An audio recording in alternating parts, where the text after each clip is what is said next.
All right. So so we are working on this, DR setup,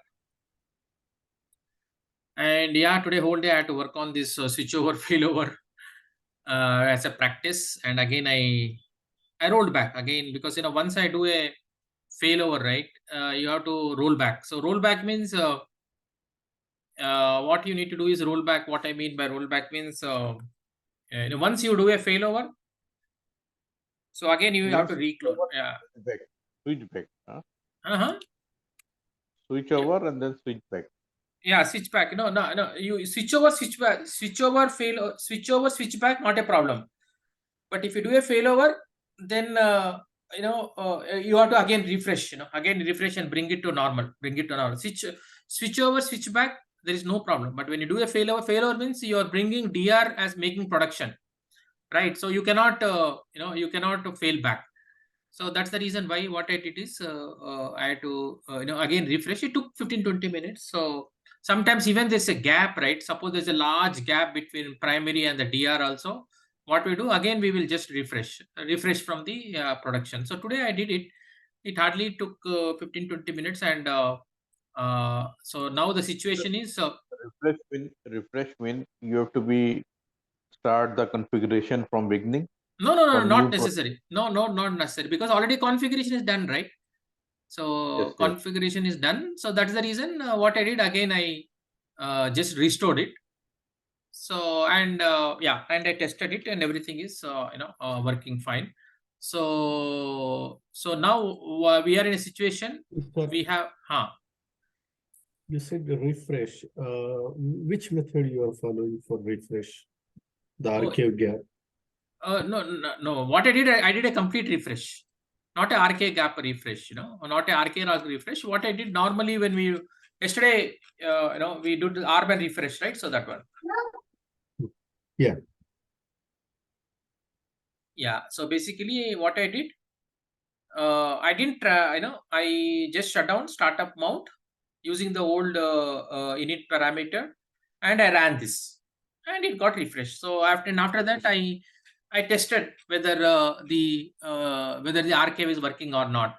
So even in one of the project, once we were not able to catch up with the production. So based on SCN also you can refresh.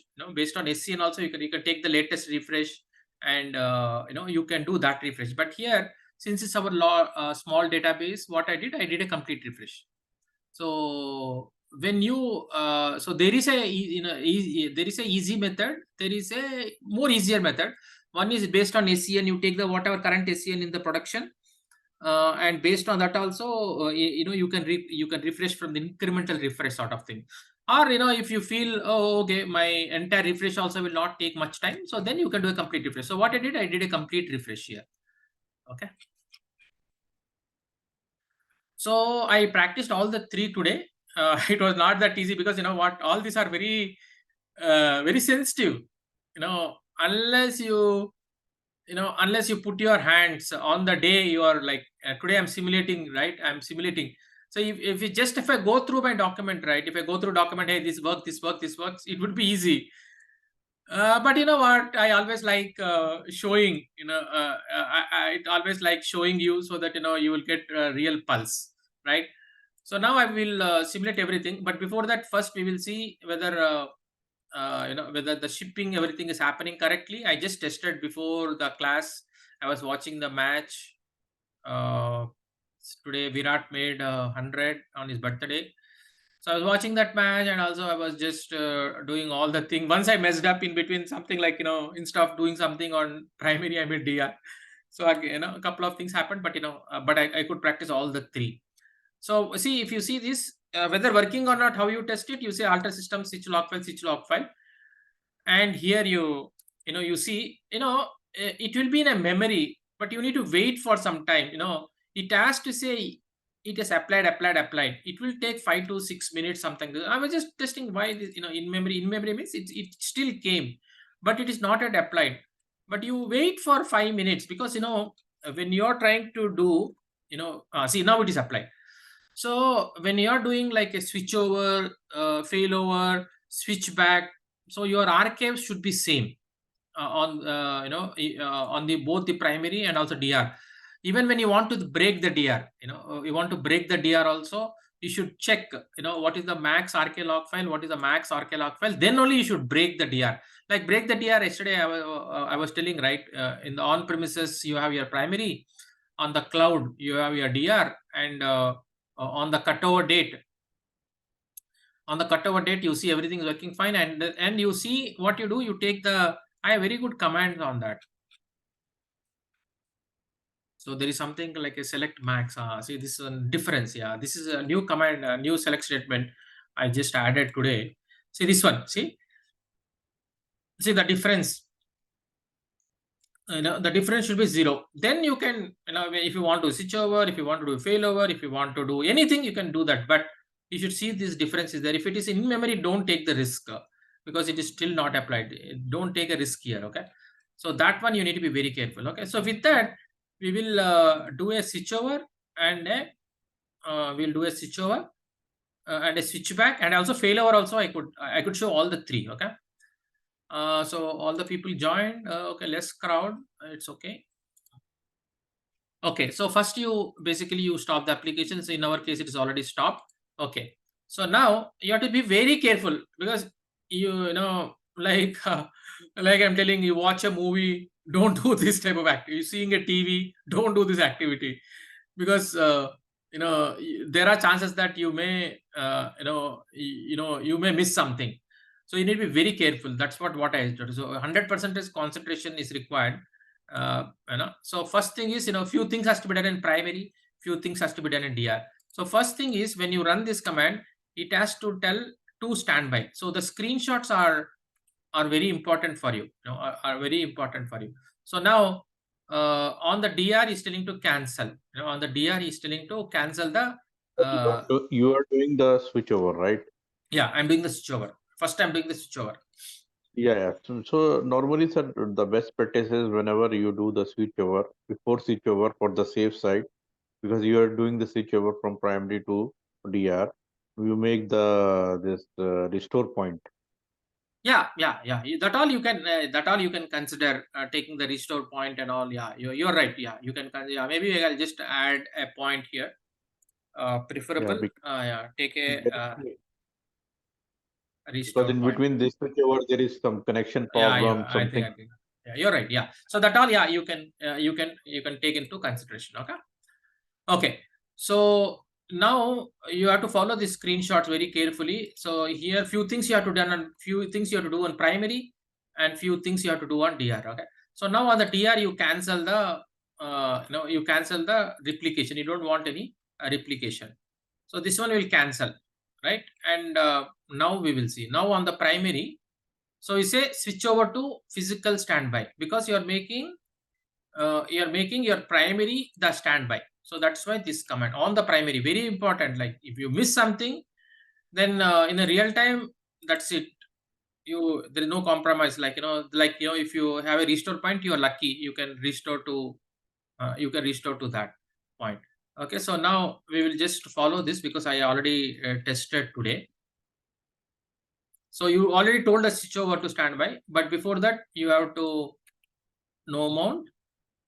You have to say make it standby. See, I'm making standby. Then I log RK config. Now it will switch. It will be other side. Prod CDBS prod is because you're making this as a standby.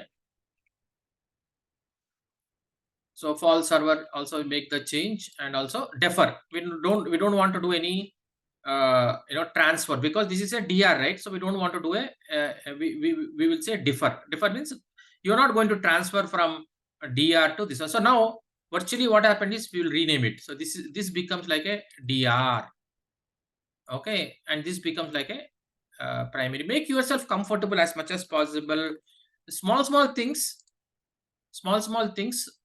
but you need to do everything meticulously. So now very important is every screenshot. Okay, now it is physical standby. So from primary I changed it to physical standby. Now convert DR to primary. So now you will convert the prod CDB database to primary. So current standby, whatever is the current standby, first you have to verify this status. So now I'm connecting to the our old DR and seeing the switch. See, it is not allowed. Sometimes it may yeah, it is not allowed is correct only. So in earlier days somewhere I saw it has to be like 2 prime. It has to come to this 2 primary. It has to be like 2 primary. Then only you can do that activity. Yeah? So today this small things errors came, and come on, if any error comes, right? If any error comes, it is very difficult to you need to search and do all this. So that's the reason I pasted everything. See, it is telling not allowed. Okay, it is not allowed. I pasted the screenshot itself. Okay, so for example, now you run this command. Okay, let us see if I run. I say switch over to primary. I'm trying to make a primary. Let us see what it says. See, it is telling media recovery required. So for this, I had to Google. That's why I pasted everything. See, the same screens are matching. See, all screens today I tested it. So for that, I found a solution that we have to do some recover, manage, standby database disconnect. So you have to do this. This one line extra today only added, honestly. Right, it is completed. Now you see the status. See, it is primary. So it is from not allowed, it has to come to primary. Now you can run this command. No, because it is primary. So now you can switch over to primary. Small things. But when you are, that is why I always tell to everyone, you should have a live system in your home for all these practices.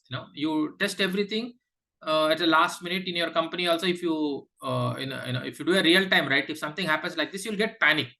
And when you get panic, there are chances that you do lot of mistakes. So that is why if you have your, if you have your, system at your place, then it will be very easy. Okay. Okay. So this one, I will do something. Create a SP file from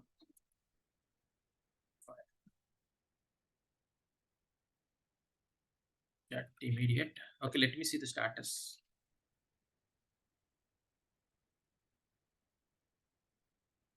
Okay. So shut immediate. Startup mount. I'm bringing again because I have to start it using an SP file because I need to run these commands.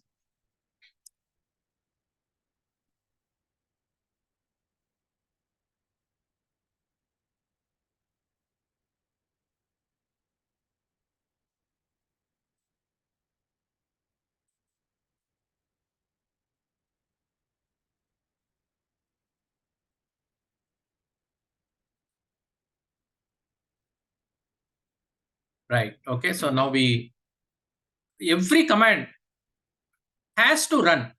So it means that your documentation should be so good. Now you are enabling now because you want to transfer, right? So that's why you're telling enable from here. Okay. So, and also you're telling service. What is the service now? Now service will be other side. The service will be prod CDB. Yeah, the service will be prod CDB. Okay, from here you have to connect to prod CDB because from here you're transferring the data to that. Okay. Okay, so we did that. So that's it. So alter system. Yeah, we completed that. So now there are few network related changes. Just now you added some parameters. We can add this parameter while creating standby and data guard configuration also. Yeah. See, at that time, at that time the configuration is different. Now because you are shifting. Okay, see, okay, this is a good point you're telling. Okay, so I'll take to the old one. So this configuration now we are shifting. Okay, so let me show you the original one. Okay, when you start it, this service I'll show you. Okay, see, this is the last one. Let me see if anything is difference is there. Okay, so what you're telling service is prod CDB, log writer, yeah, async, a DB unique name, prod CDB. Okay, here also let us see what is the DB unique name.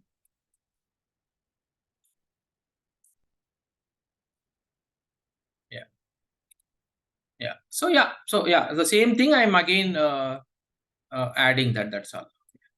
So yeah, so the same thing I'm just again adding that. It is there in my documentation. So yeah, we can. It is already there, but again because I'm doing a change. So again I put that. Right. So after this, you can see that okay, this one, you need to. I need the select statement for this. The select statement. Again, I have to put that statement. Yeah. So this statement. So see that it is primary. So this status is this is physical standby. So this is primary. So it means that the role is completed.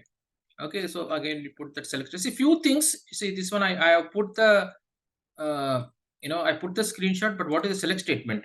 So add that select statement, because if something is missed, you update your document and make it perfect. Make it for 100 times. It takes 100 iterations, but finally it has to be perfect for you. So because there is at the end you will not have any tension.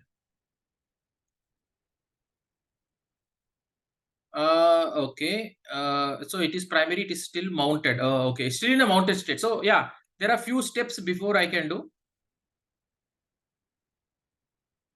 Before I can open it. Before I can open it. So now if you see. This is also mounted, and this is the this is mounted only. Yeah, this is mounted only. So now actually this has to be opened. So when? So for that, we will just follow the documentation, and we will see. Okay, so now he's telling to connect to ERP. Okay, so let us connect to the DR now. All right, so we will stop. So this is all tested. So that is why I am. When I prepared the document, I tested it, and today also I practiced it, and that's why I am, I'm just sort of blindly following this. So apart from changing the databases, this listener also has to be updated, bounced. Still we are in the mount state. So if you see, it's in a mount state. So still it is in. Oh, yeah, it's in a physical standby state. Yeah, physical. Yeah, mount state and physical standby is correct. So again, see, network configuration changes on DR. The new primary. Yeah, new primary. Okay, so that is the new primary. So there are few changes to be done here.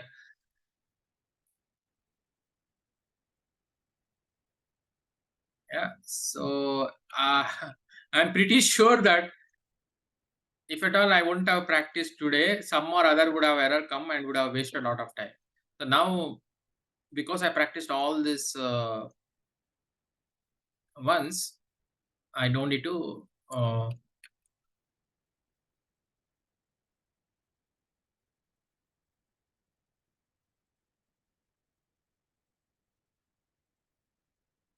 remove iFile means comment it. Okay.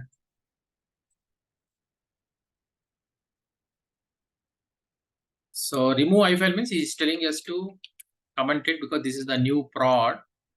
This is the new prod, so that's why they don't want to worry about this one. So similarly, the main thing is, if you create the snapshot database before doing this activity, your environment is ready. So I'll tell you when you use that and when we will use that. So let me finish off this, and then we will discuss about that points. Okay, so now we will say startup. Yeah, after all these things, we will do. Okay, so now we are opening it. So now if I say startup means I'm opening it. So at this state, means there are like few things we have to do before you can really open it.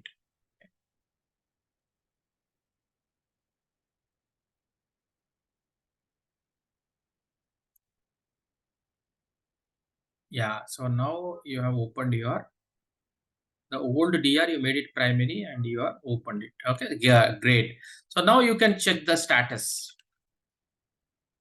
See, status is also perfect. So now we also have to do few things. Run auto config on the new primary. Okay, the new primary. So he's telling us to do run auto config also. So we will do that.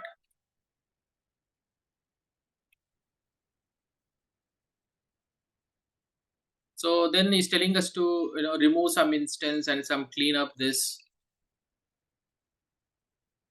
Yeah. So then this util file directory, what we need to do.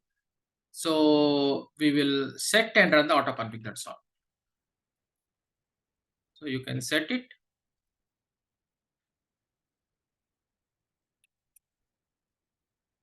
And run the auto config.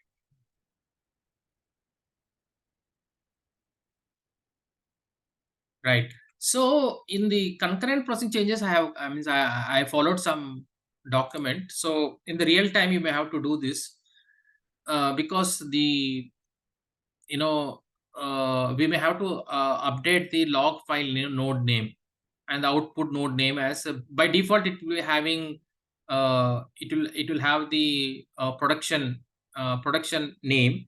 So you have to change it to DRE business application, whatever is there. I'm just added. I'm not going to do it now, but I'm just telling you, you have to do this change in the real time. But I added what are the changes you have to do in the concurrent processing. Now we can start the replication. So now he's again telling us after making all these changes, he's telling add the I file.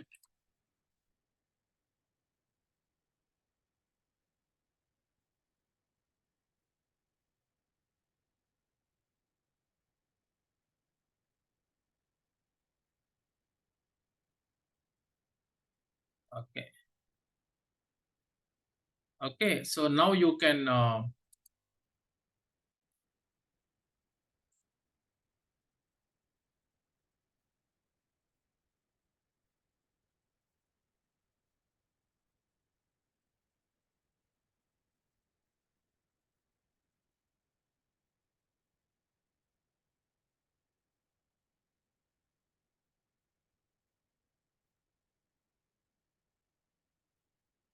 check the you're enabling it because you're shipping it from here. So from here is shipping. That's why you enabled it, and you check whether there are any errors are there. There are no errors. Now you can start the MRP process on the new standby. So the new standby, this is the new standby. Still, if you want to make it more, you can update like DR. This is the like a new standby. So make it as much clear as possible. Okay. So now you run this. So now MRP process will run here. So you can check it like ps-ef, grep MRP. Right, see MRP process is started. So we'll do some, some switches. So now you go to primary machine and check, okay, it is a 91. And here, let us check what is the thing on this one.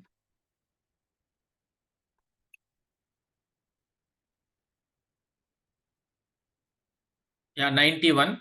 So now we have to do, we'll perform few switch log files just to verify. Okay, and now come here. Right, so now it is working. So this is switchover. So switchover sometimes see. Can you do one thing, sir? Can you create one small table here, and then once you switch back, this table should be there when after switching back. Okay. Okay, that is a good thing. So you can, you have to create on the primary machine. Normally I have practiced like this. When for the production, I create one table. And when switch over come, this table is there. Then when we switch back, I get what you're telling. I create one table and. Right. Yeah. So whatever you adopt, switch over some table. Okay. Name, varchar 220. Right. Insert into this table name. You can create your own table and values. So just say switch over.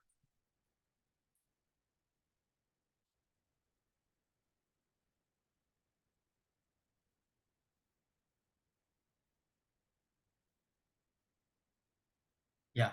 So you do the transfers and See, that is 95, 96, but wait for some time. Wait for some time because unless it is done. Okay, so switchover is completed. Now, yeah, you can start your, yeah, on the application side, we don't need to do anything. We just have to run autoconfig and start it because application we have yesterday already configured. So that's the reason there is no changes. We just have to run the, we just have to run the autoconfig. Okay. Okay, so next step is switchback. But before doing switchback, we need to wait for this to complete because they are still in the memory. So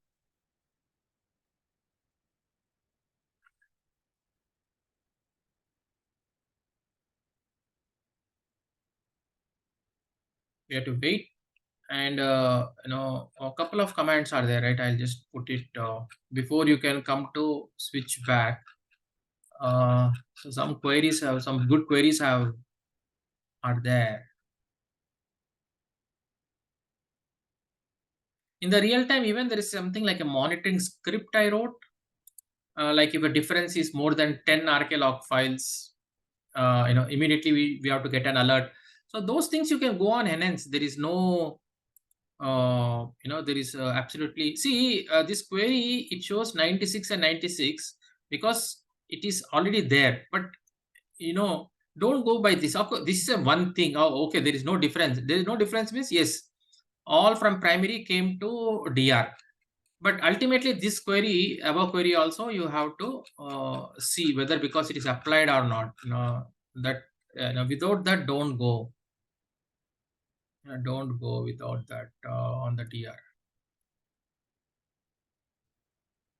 Yeah, so 94, 95 are applied. So 94. So we have 95 and 96. So wait for 10-15 minutes.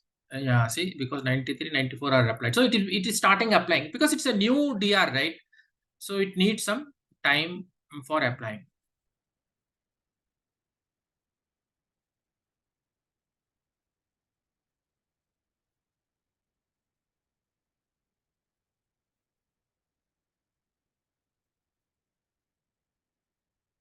Okay. So actually for one customer, we, and of course, I'm not working now for that company.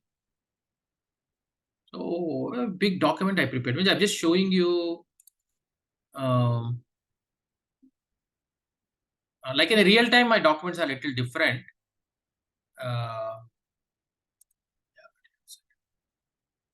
Yeah, setup.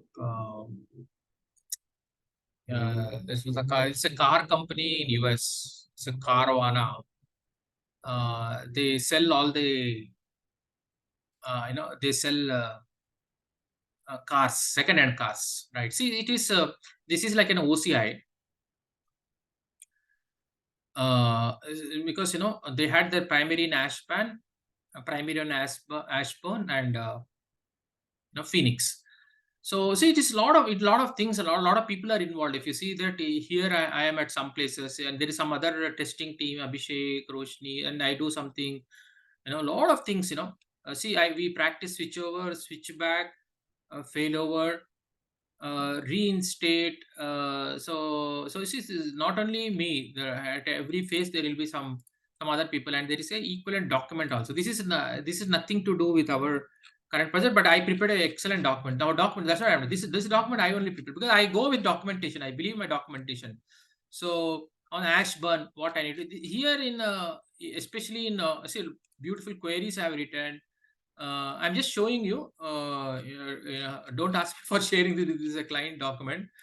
But like this is all like in the console side we do, especially in OCI, right?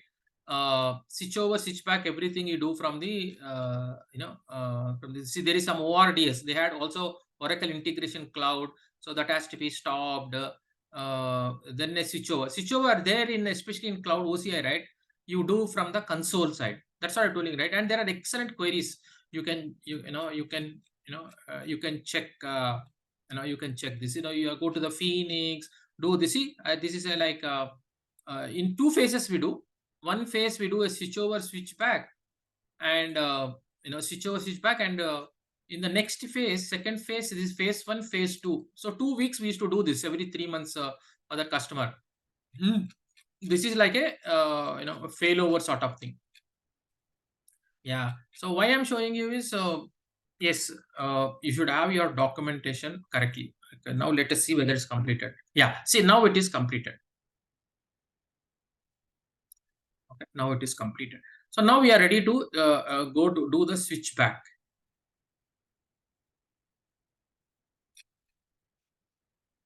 Yeah. Switch over is completed.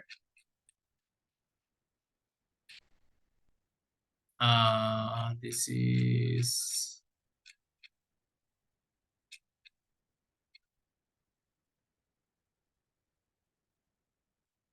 okay. All right, boss. Okay. Yeah. Everything is done. Yeah. Switch back.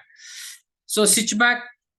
So you have to stop your application, convert prod CDB to standby. So now you convert current primary, and you should verify the status. Compulsory, the status should be to standby because you are converting primary to standby. All these are very minor, but if something goes wrong, that's it. If recovery is required, if recovery is required, it says you will immediately get panicked only. Okay, so now he is telling to startup mount. So you are converting this one to standby. So what is the command? Alter database mount standby. So again, you convert to log RK convert. This false server you change. You defer this because you don't want to do a transfer from this one. So now this is become like a DR, right? So you rename this.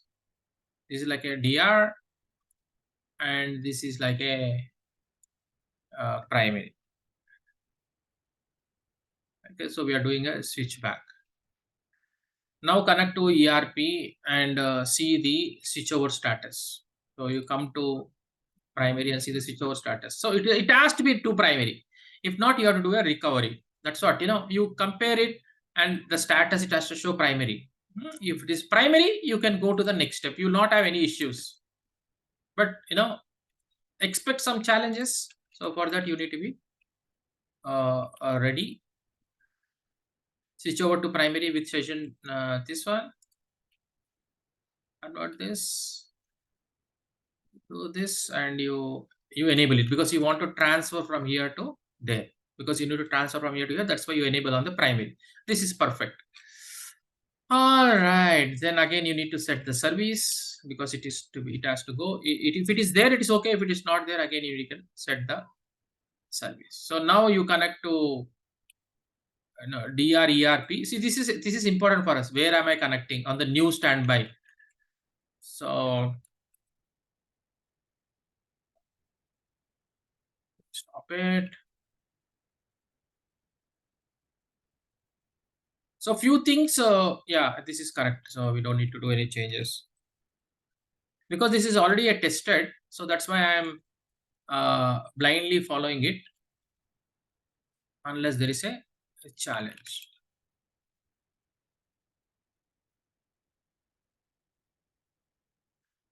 Okay, so then you have to start a pod.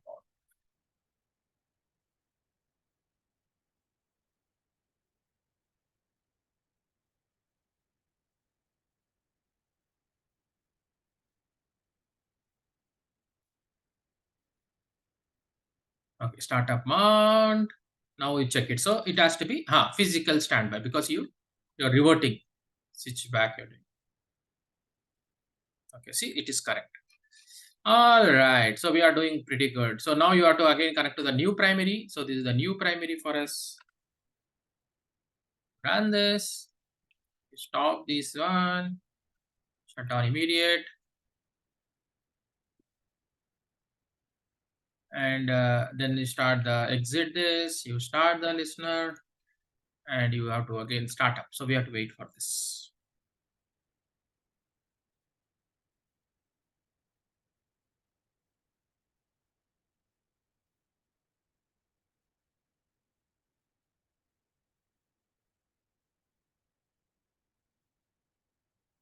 Okay, you can connect this and say startup. and you have to check the status.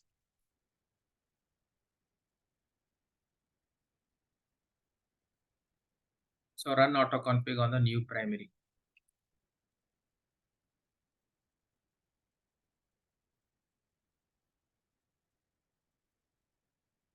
Yeah, so this is all small, especially the listener status, right?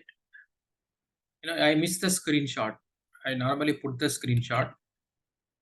So yeah, can you see status is that like it should look like this. So, double confirmation. You can.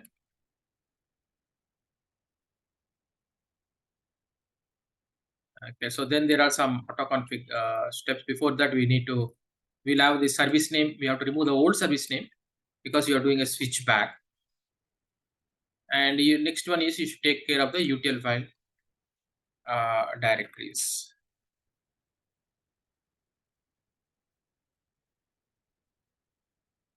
And then run the autoconfig. All right. So next, the concurrent processing, again, you may have to revert the changes. So wherever DR EBS apps is there, EBS apps you have to do that checks I have put it here. Now you can start the replication. So yeah, we have to start the replication. Means from the primary we have to start the replication. So start the replication. You have to run the main environment file and connect to this and start. Okay, we already put it. So now you can start the replication and verify whether any errors are there. So this command will tell you if there are any errors are there. There are no errors. Now you connect to the new standby and just check whether everything is good. Looks like everything is good. So now you start the replication. This is the old one. Again, you are coming back. Yeah, you started the replication from the DR. Now we can cross verify. How is this 98? This also is 98. So now you do a couple of switch log files. You do a couple of switch log files and you check. Okay, see 100. So it means that transfer is happening. So, because it was 99 and I did a 2, so it means 100. So 100 has come. So, but we have to wait for this to become yes. Okay. So then you start the application. To start the application, you just have to run autoconfig because you already have your everything application ready. So no need anything. You just have to start it. Okay. Sir, can you check the table here? What we created in the DR side? Good. Yeah, that is good. So now you come to primary and say select star from switch over. See, the table came. Yeah, that is a good thing. Yeah. So this one, even for we do especially when you do a lift and shift, right? Just before starting, we create a table in the production and do some switch log files. And if there are 5 RK log files are there, suppose for example 5 redo log files are there. Suppose 5. So 5 times you do a switch log file because there may be some transactions in the redo log file also, right? That's why if there are 5 redo log files, so 5 times you do a switch so that those are all emptied. Okay, remember that. Very important things. Okay, so this looks good. So then you start the application and do this. Okay. So configure standby on AppStar for replication. Yes. So this is like if now what happens is, so this is your primary machine. This is the DR. So both sides you have applications now. Both sides we have applications. But now what will happen is, suppose you applied a patch here. Suppose you applied a patch here.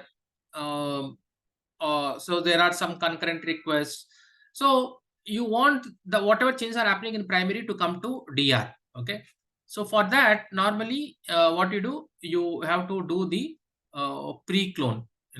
So for that, what you do is you can run the pre-clone on the primary and also set up this SSH equivalency between primary and secondary.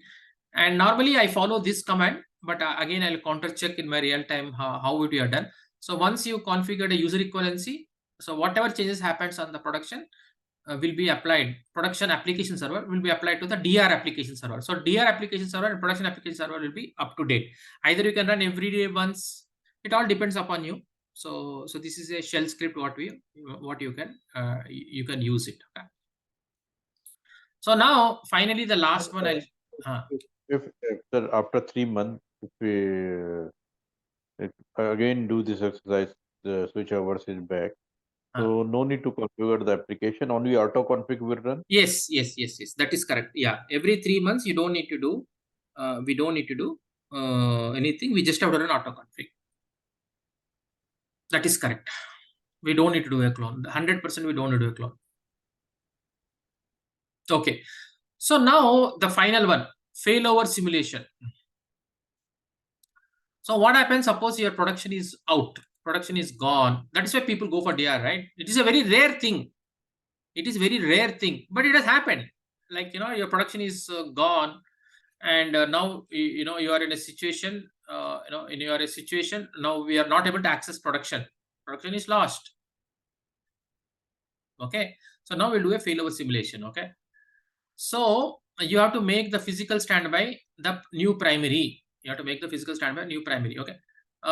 So what I do is I put that queries also, because I think that really that queries are very good, just to check whether last RK log files is shipped or not, something like that. Just to put this.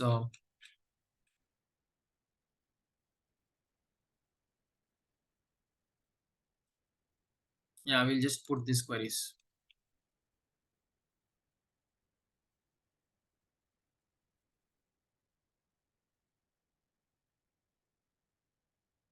Yeah, of course, you are not able to access primary, but in case you are able to access primary, or it is gone for maintenance, for example, production, production, they're going for maintenance. You just want to, yeah, the production is going for maintenance and they're telling, we cannot use this production currently. So use your DR, you make the DR as a primary, something like that, if the company decides on that. So the case is production is lost. Okay, why not I do little different this time? Okay, I already tested this.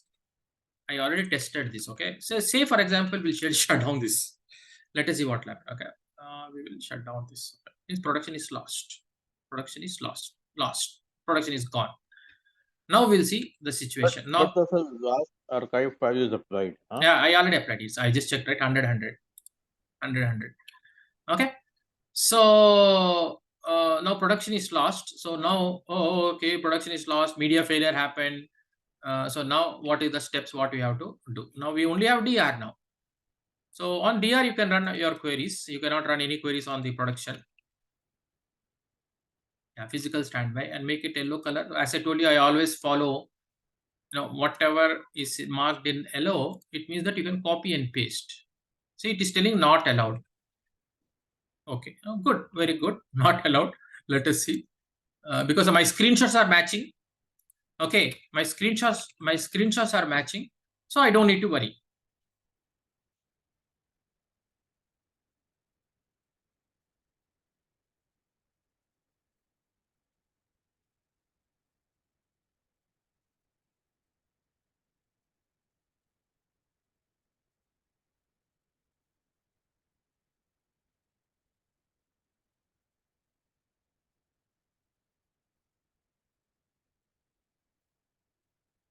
Okay, still the status is telling not allowed. Okay, so now you say switch over to primary. Okay, you tell switch over to primary. Okay, see, so it tells media recovery required. I'm very confident because I practiced today, and also it is matching with my screenshots. Okay, it is matching with my screenshots. So in that case, what you have to do, you just see, okay, still it is in a physical standby. Okay, no problem. So you have to run recover standby database. I don't know where I got this command, but really good commands. You have to say recover, and here we just have to say cancel, because I think it is all we have applied. So it, once you say cancel, it will say media recovery completed. It has to tell this media recovery cancelled. It means that then you are fine. Then you are fine. So now you can say, yeah, this one I didn't expect it. Media recovery cancel, it has to open, that's all. I think that looks like something really messed up, but in my case, it has to get altered, okay? But I think this type of errors are very difficult. Data file 1 belongs to Normanage. Gone. I think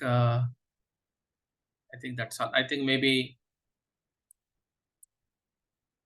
yeah, it is gone. Okay, just let us see. Only few steps will do, but I'm not really sure because the comments have really worked, but something has happened. Shut down immediate. We'll try to recover again.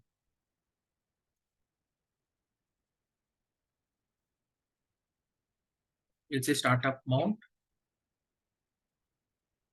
And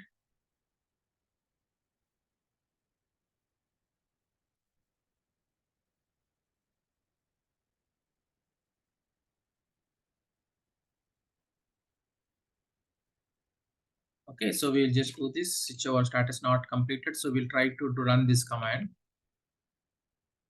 Yeah, media recovery.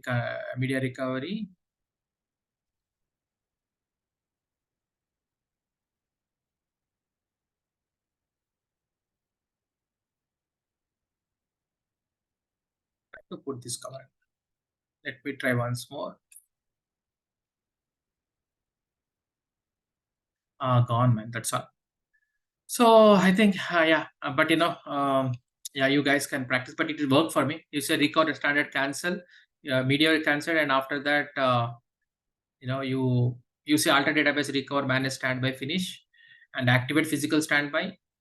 Only one thing what I did was this time I closed the production. No, that is the only difference what I did. Okay, but maybe next week I can, maybe because the system is there, so we can, still simulate it. Okay, so now, okay, now what has happened? Okay, now how do you get back to, you have to get back to normal. You have to get back. Your production is already upright. So now what you can do? You start the original machine. Start your database, and I will tell you like how do you bring back to normal.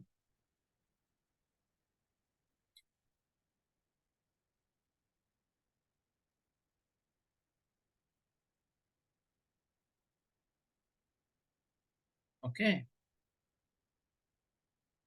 Okay, so I'll show you how to come back to normal. Okay. Okay, we brought back our original production machine.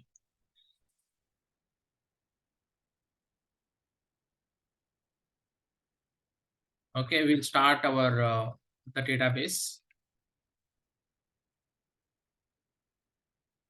lsnrctl start .cdb.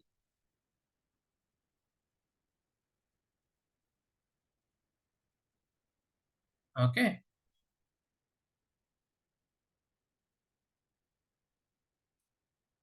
Standby. I do not know all these commands were. All these commands were working fine, so I cannot. Yeah, that's all these commands, and I provided the link also. How to open a standby database when primary database is lost.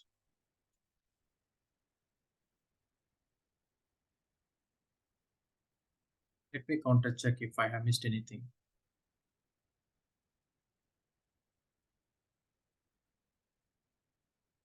Yeah, see recovery standby database. Make sure arc been applied. Alter database. Yeah, recovery standby finish. Correct. Then you activate it. I think that is what. I'm just checking if anything I missed one. Alter database recover, manage standby,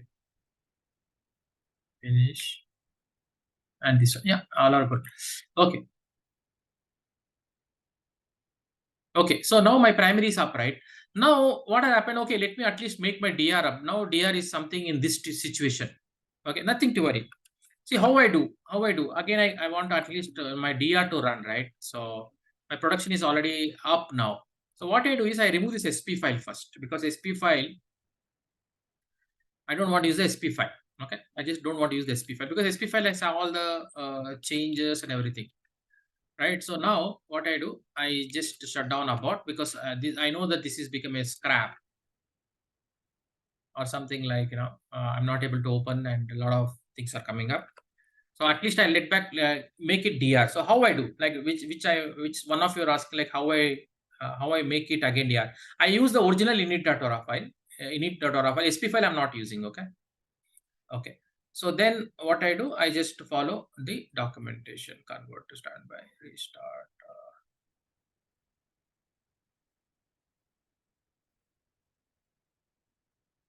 Yeah, right. But there is one thing which I missed last time. So this time I don't want to miss. Yeah, I create a SP file, shut down and start up. Yeah, all these commands. Yeah, I create an SP file and start bounce it. Then I do this.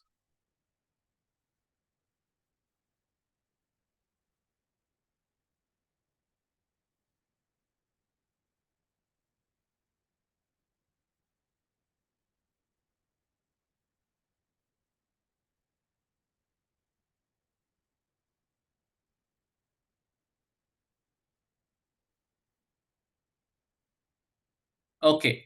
So yeah, so then you perform all these activities, right? So you are asking like how I do, how I bring back to original, right? I just open a debug session and I exit it, I connect it, and I run this command. Okay, so this will take the fresh. I mean, I'm taking everything direct from the production. So I'm just taking a fresh RMAN live whatever is their production. It brings back. Yeah. It will sync the archive also, everything. Yeah, it is again from the scratch. You're taking a fresh whatever is there in the primary. It brings back to the thing. And the good thing here is you don't need to. What about the sir? What about the existing database there? I mean, if there is the log gap, I mean, after this 2 is days. no. That is what. No, that is what. This is not like a log gap. This will take your current production because this is active database, right? What is meaning active database? So there is no gap or anything. It is taking your current production live and brings back here. Okay, so this command is like, see this command. What are we doing? So we are telling active database. So active database, whatever is there in your production, bring it here. So you are taking like a fresh standby database. What about the existing database is there in this? I mean, all the database is there, but there is some. I think existing data files is going. Oh, okay. There's a gap. Existing. You're telling if there is a gap, Gap. Just existing files. We have to remove the files or. No, I don't. I'm not removing it. I'm not removing the existing files. What happens is, actually, this sounds very nice for me. If already the files are restored, right? It will. If the files are if files are same, it is okay. Otherwise, RMAN works like this, right? I don't know how many people know this. For example, okay, I start my RMAN command.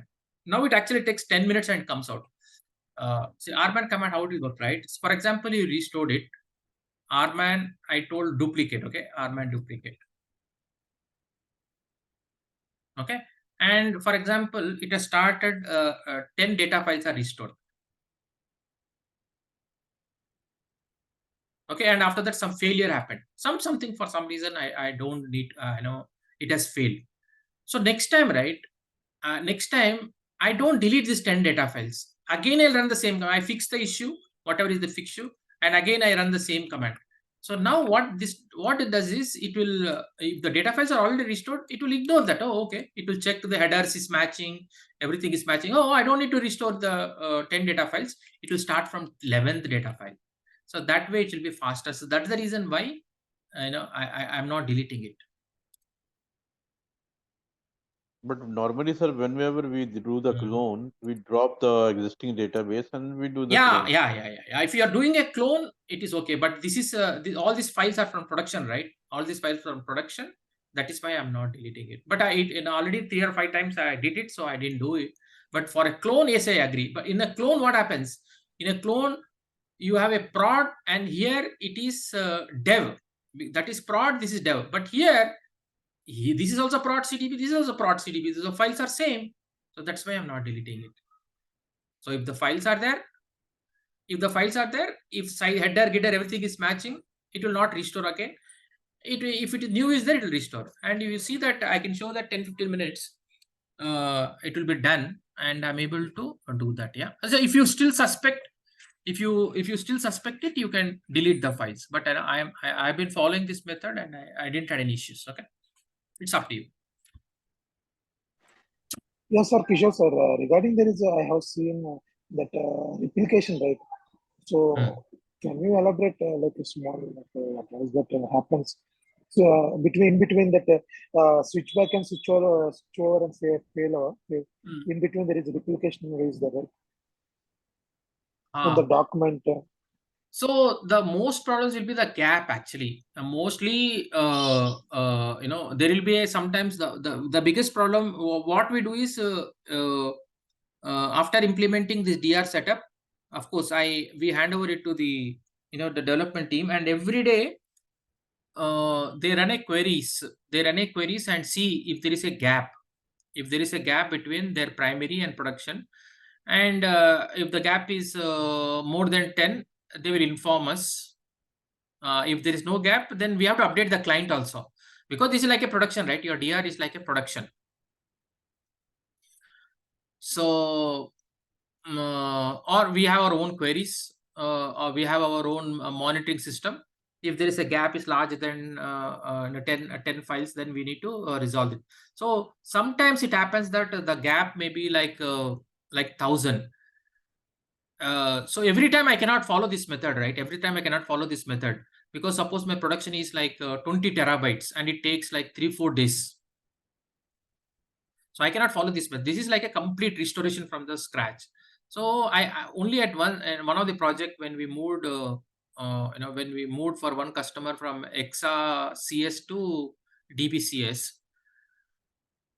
Exadata to DBCS. Exadata was on premises, and DBCS was on the OCI. So for that customer, we are not able to catch up with the speed of with the Exadata, because Exadata, the first time when you do this one, right? For example, same thing, the same method we follow, but it took like 2 days. It took like it took for me 2 days for me to restoration. By the time the primary machine increased, so by the time the primary was like at least 2,000 to 3,000 RK log files there.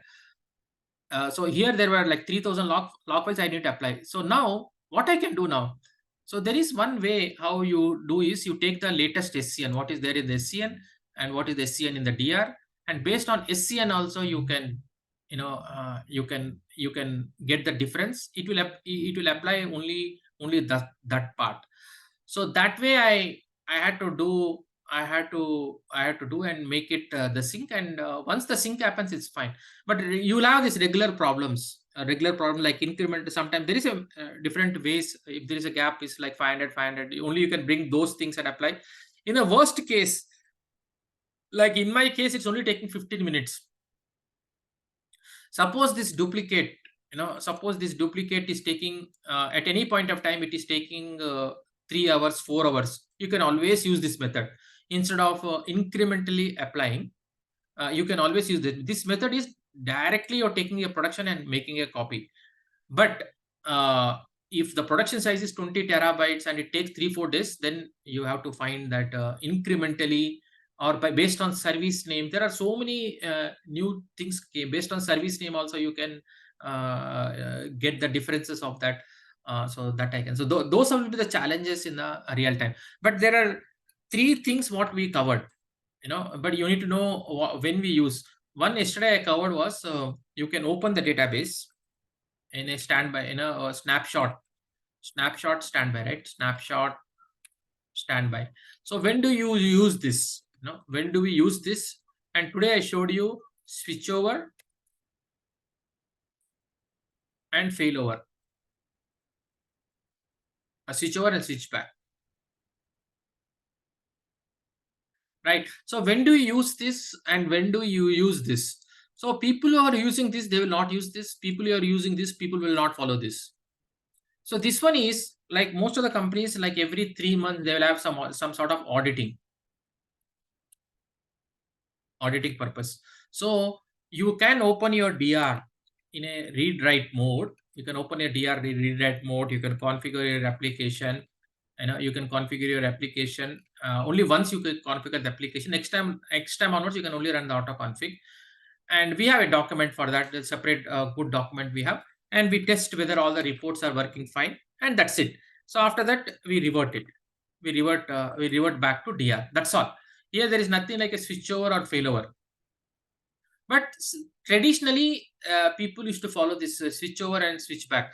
Okay, I just want to go to my DR and check everything is fine or not. So we are using a switchover command. See here, if you see, I'm not using any switchover, switchback commands. Here, their commands are different. Here, the commands are different.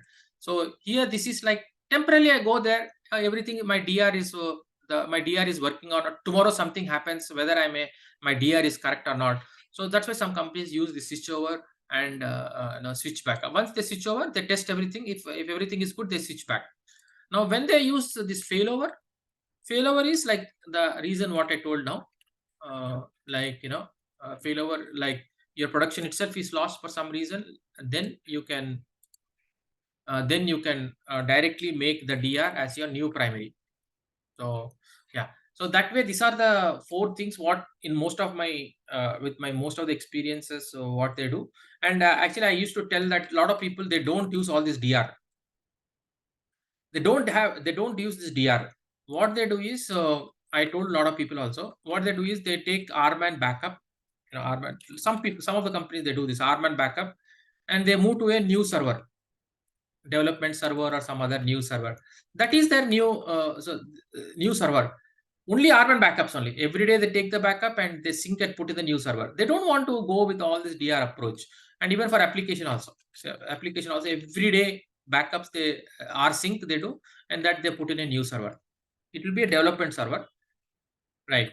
So there is a loss in this. There is a loss in this because they take a R1 backup, and after that next day only will take a backup, right? So there is a gap of 8 hours, 10 hours, which they are okay.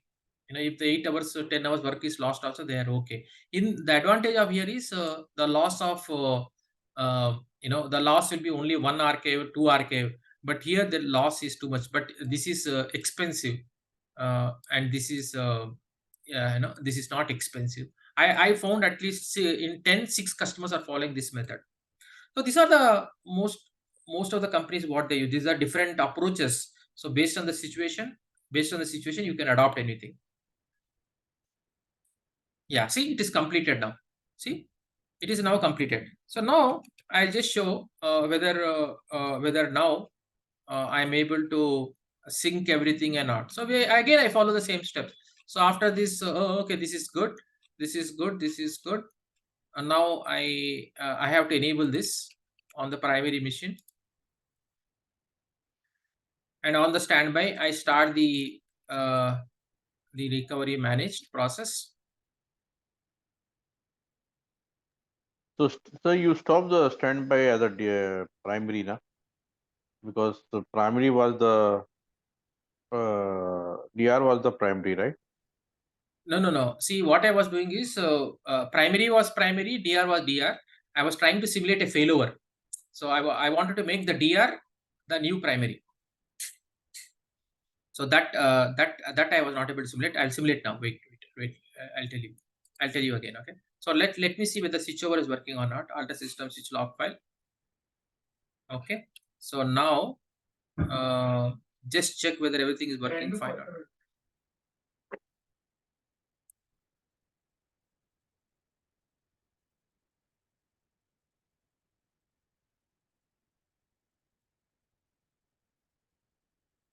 Yeah.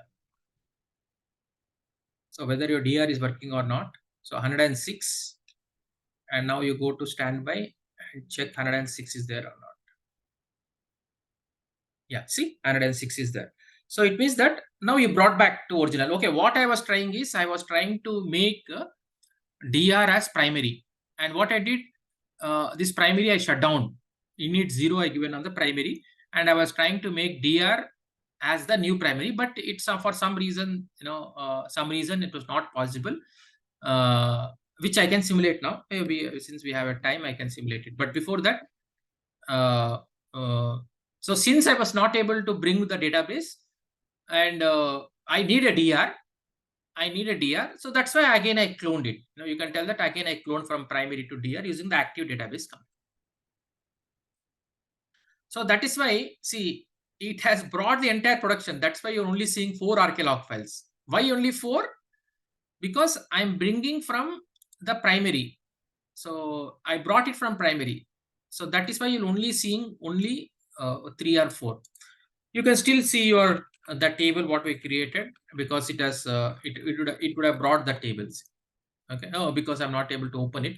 But if I open it, okay. So we will again. I'll show the failover once more. Okay. If it fails, don't ask me again. But we'll try once more. One last chance we'll try. Okay. So just before doing that, our thing is this in memory, right? Failover is the last thing, like your production going lost.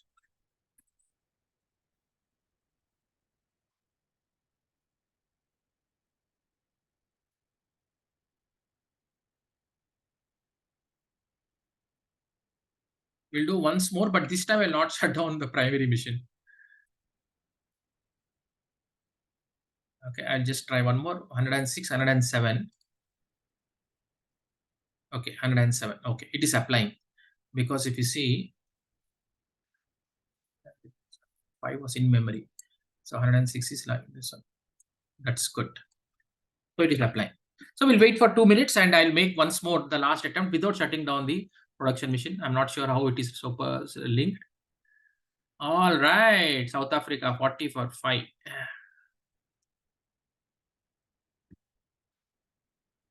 Okay.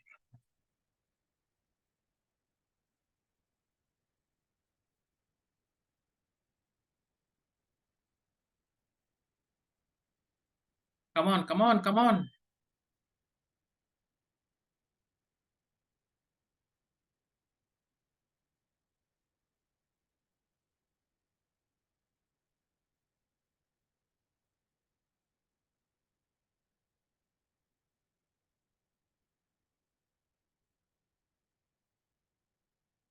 This fellow is wasting the time. Okay, so we'll try the once more the last one. The failover. It's a failover.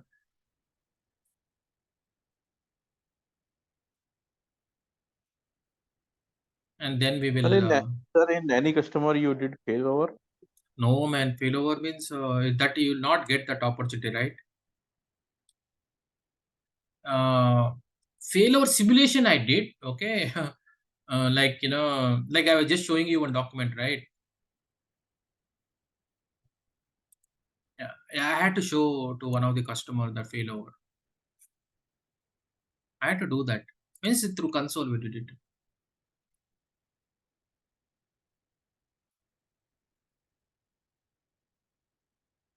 Means through console we did it, in a DR thing, but not. So every time, like what happens, especially the statuses will change. Disable standby. For one customer, I had to do that. They wanted, because they're telling Kishore, it is their own system. Oh, this fellow is really talking time. That fellow means they have to simulate, because what happens if the most of the companies, they have their OCI, their primary will be in Ashburn, and the DR will be in the Phoenix region. Most of the companies will have like that. That setup will have, because both are 500 miles. Both are for like 500 miles away. So they want to switch over. That's why I told that 2 phases we did: switch over and switch back in one attempt, and this failover, and there is something called reinstate. Reinstate means your production is brought back. Now you have to reinstate. The term used is reinstate, but in OCI everything we do through a console. So less issues. So okay, we are ready for the final one. Let's hope let's hope that everything will work perfectly this time. So which I've already tested. I'll show that. Okay, failover simulation. Right, on primary and standby, you verified. All is looking good. 107.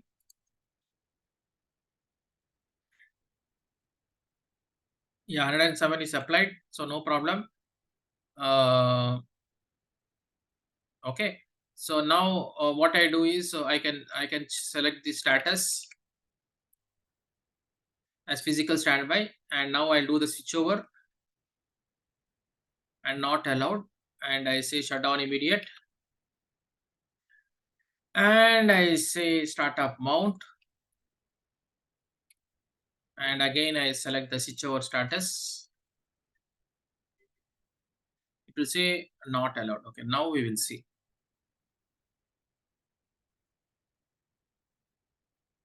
It's all command we are doing in the DR, right? On the DR, because your production, you're expecting that production is lost.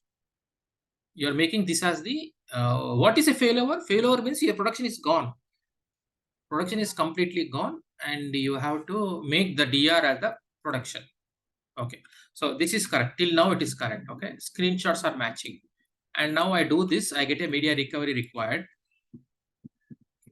Okay, yeah, this is correct. Now slowly we'll do. So this is yeah, this is still physical standby. Now we will run this command. Okay, so after this you just say cancel.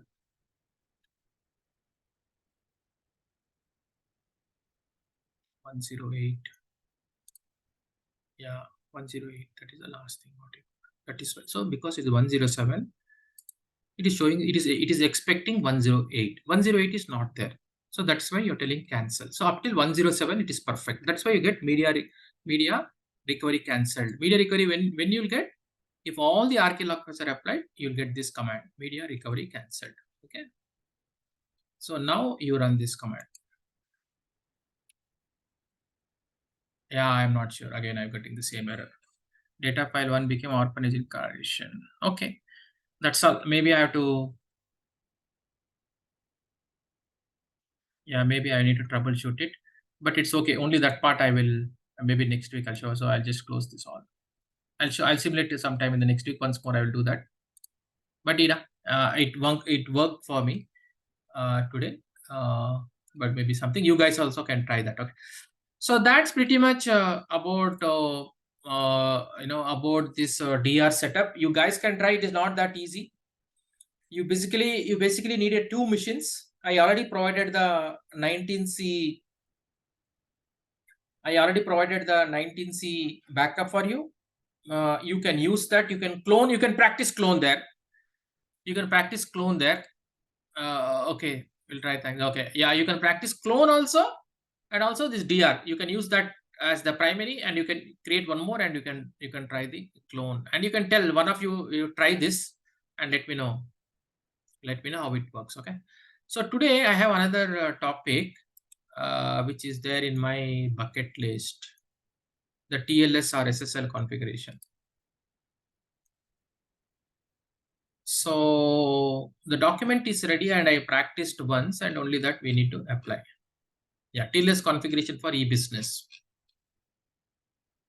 Okay, so here anyone can try, because this is this certificate is not a real-time certificate. So we are creating sort of a demo certificate, but everyone can try this. So in your home, you really don't need to have a self-signed certificate, what we call. So we use the self-signed certificate, and you can simulate the entire thing, the SSL in your home itself in a real time, not only original certificate. But how if you want to practice, how you can practice? You can practice using my command, using this my command. Okay. Okay, so we'll go by one step. What are the steps to be done? So even JDK upgrade is required, so that one also we have to do.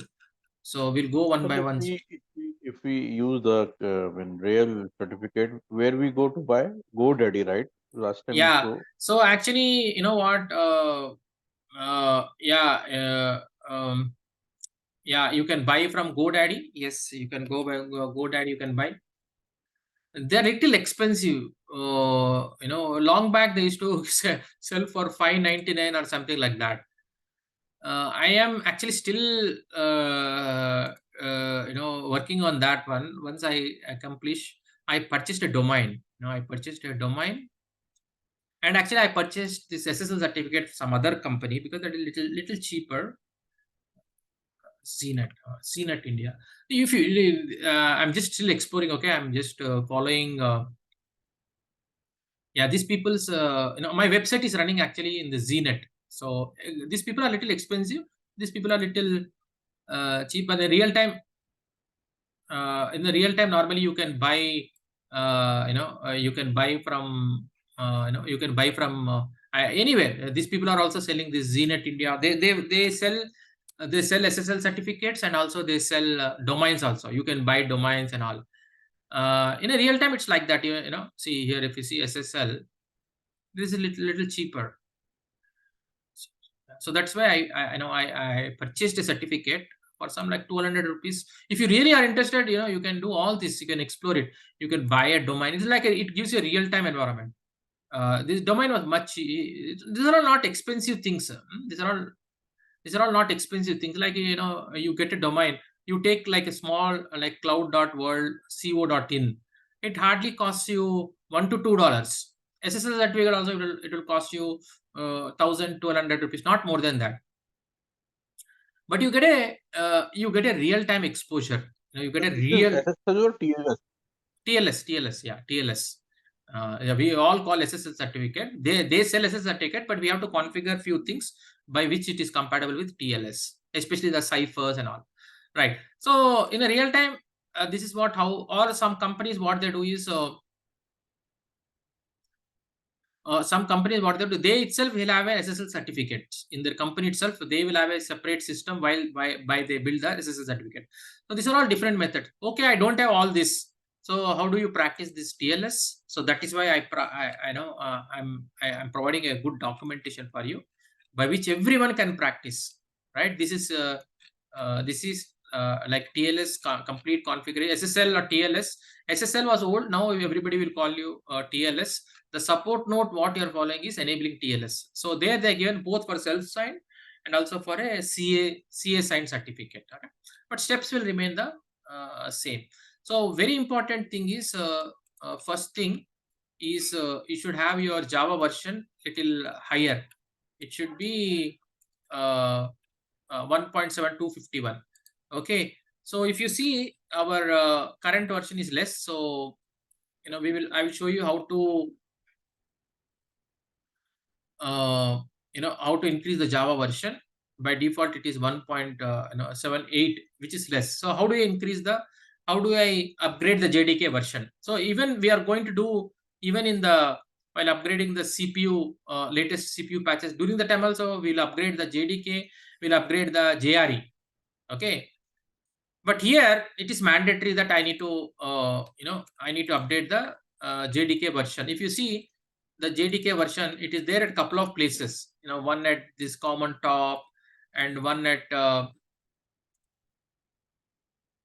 even this JDK 64 is there. 64-bit is there. Okay, so that allows everything is 1.75. So we need to update that. How do you update it? So first you move them. You move it to old. You move it to old. So I'm just moving it to old. Okay. Right, I'm moving it to old, and now okay, I have already have the latest JDK, and what I do, I untar it. So I go to util file. I have the tar file already. I have the latest JDK. So I'm untarring in this location. I'll rename it.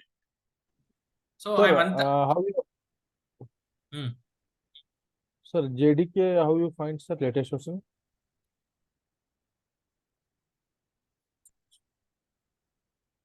Uh, 7U35. How you find? So where you downloaded this one?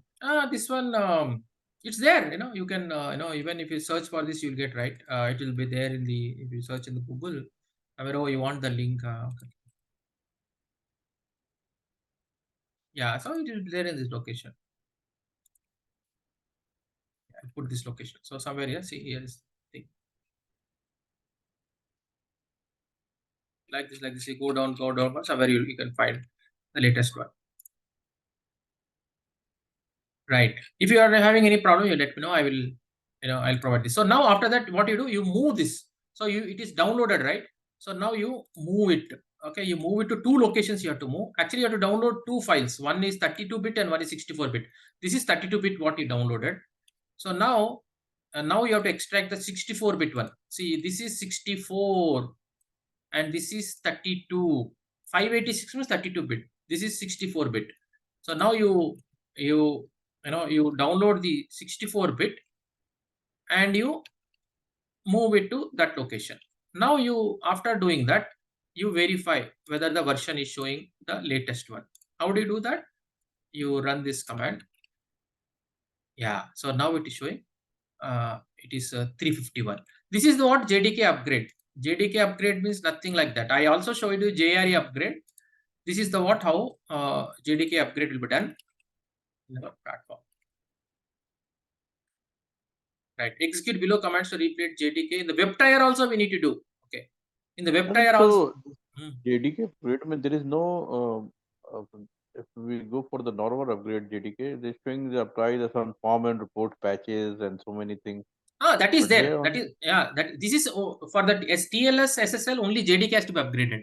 Whereas for CPU, JDK you need to upgrade. You need to upgrade the database. That is a separate thing. But in for the SSL implementation, they're telling minimum JDK version should be so and so. Okay.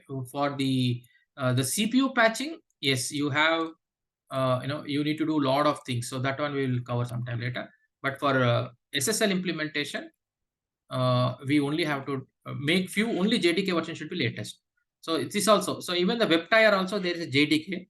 So we will, what we are doing is we are just renaming it.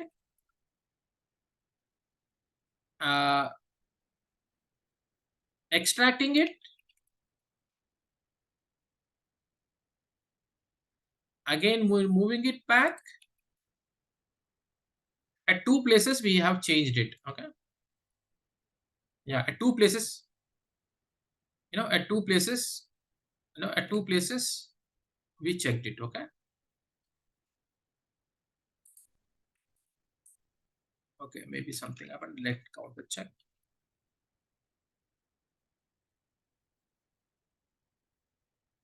Okay, so it means that okay, so this is like this. Small things.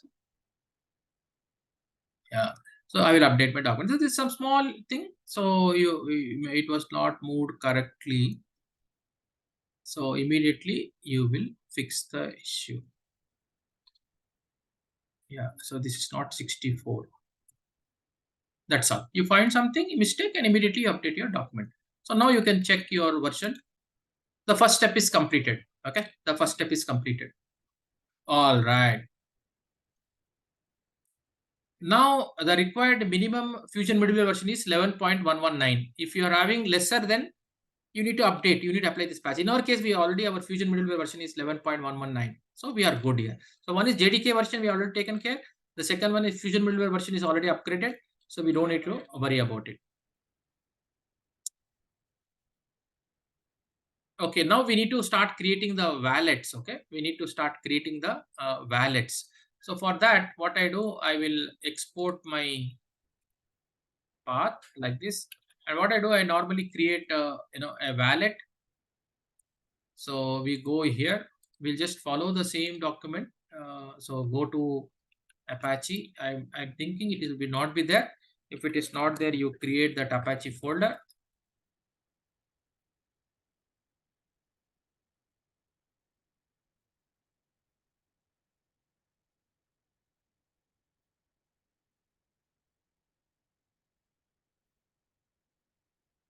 Yeah. Okay. So they are creating an Apache folder, and under that they are creating a wallet. Okay. So this is the wallet command.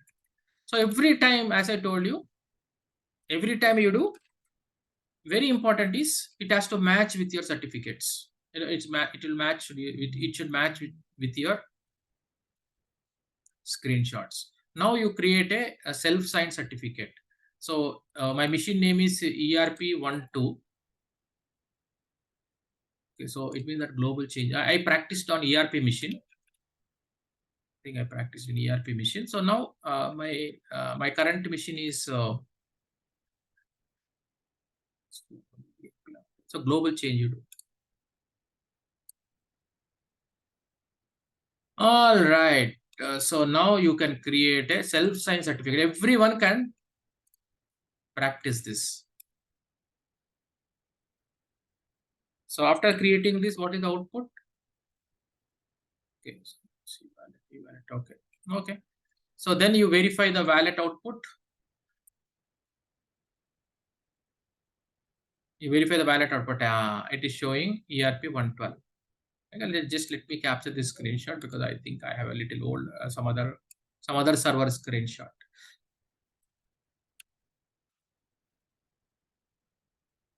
All right. So now, so now modify the Oracle HTTP server. So now a lot of changes, lot of things are the only what you will face is you may miss something.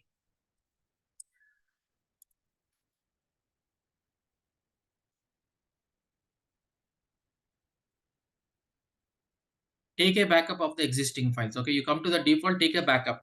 So what you do is, so see already the old wallet will be there. So you create a folder called back and move this star to back. Okay? So that's all. So that's what it says. So now what you do, you already have this C wallet, right? Because if you say ls, already you created the wallet. You already have created the wallet, right? That one you have to copy here. So I already given the command called copy command. So now you are renaming the existing one and bringing the correct one. This is your correct wallet. Now similarly, at couple of locations we need to do. At couple of locations we need to do this. So here also you may have the old wallet. So you create a directory and you move the current folder. And if I'm correct, you will again copy. So again you will copy. But let me counter check if everything I'm good. So copy the SSO to OPMN folder. Okay. So take a backup and again, see same thing is doing again. Okay.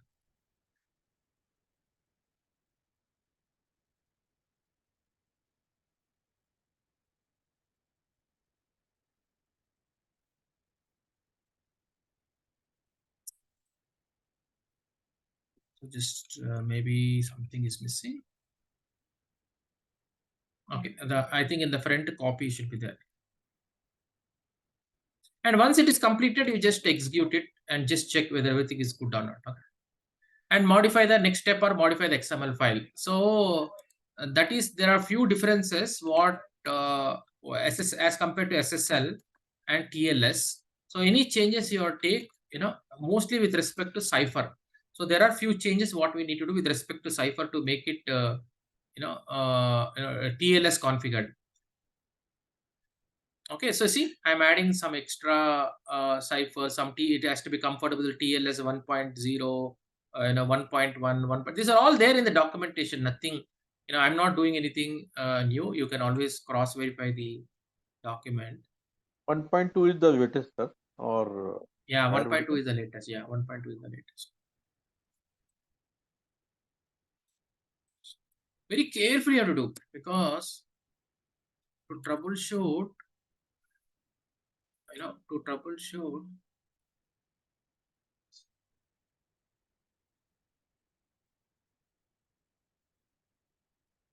okay, let me do a global replacement because this is not our environment.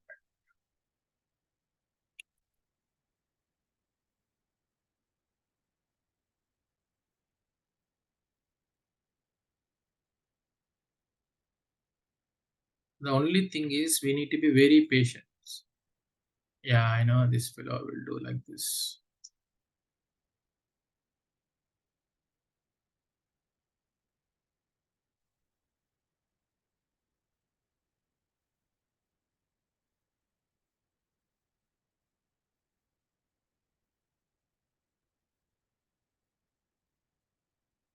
Yeah, so now you copy this very slowly.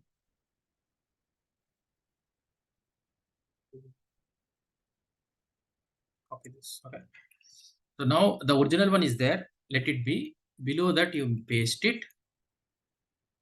and see a lot of spaces, extra things are there. That is why you have to be very careful. Now you compare with the original one. Yeah, everything looks yeah, so see everything, lot of spelling mistakes, not spelling mistakes, extra spaces are there. Yeah, see here one extra space.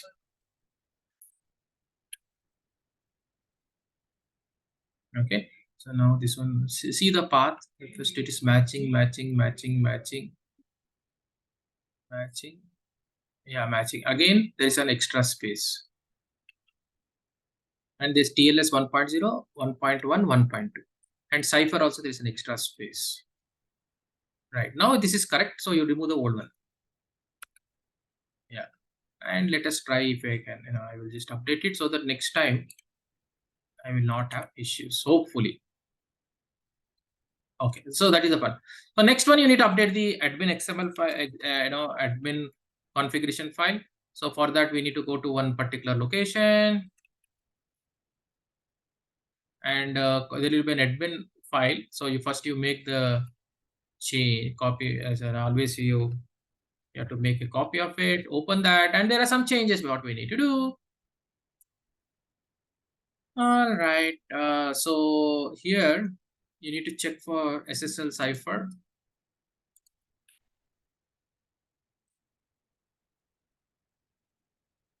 Okay, see what is he doing? So I think there is no difference. Oh, okay, 128 to 256. Okay, and this protocol also is changing. Okay, so it means that straight away I can copy these two lines.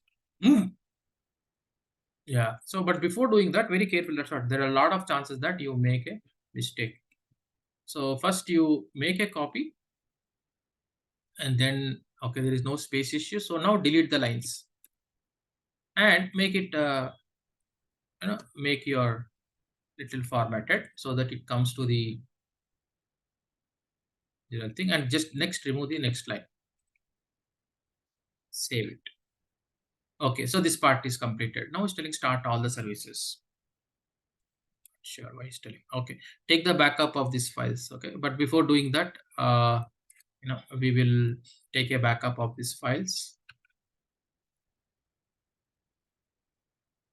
Okay, so this is also old file. So create a backup and move star to back. And now, what is he doing? Is again, oh, okay, all these locations also is taking the backup. Okay, so these are all December 7th. So we don't need it. Okay, very patiently we need to do this. Okay, first of all, is he will be copying that. He'll copying whatever wallet is there, right? He'll be copying it. Oh, okay, so this one you have to go to this location, and again you'll find old C thing. So what you do, you create a directory and you move start to this. So now in the 3 locations, you will copy. If I'm correct, yes, so that is what you will do. Now navigate to OPMN folder. Yeah, you copy. Yeah, you go to this the latest wallet where all your wallet files are there. Yeah, this is the latest wallet file which we created today. You copy that one to all these 3 locations. So you can slowly you do one at a time. First copy, second copy, third copy. That's it. So now, so here the start services, I think better. This one is a little confusing. So we'll do not start services here. Okay. So next one is export the certificate to, what is this? Export certificates to wallet.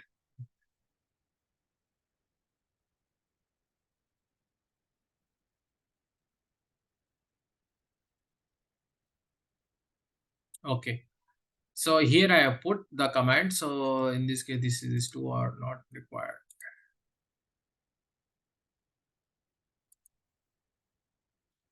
So done for some other thing, right?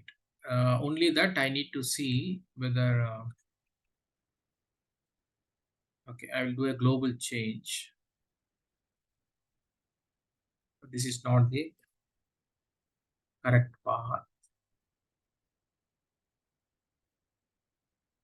So if you see that everything is a lot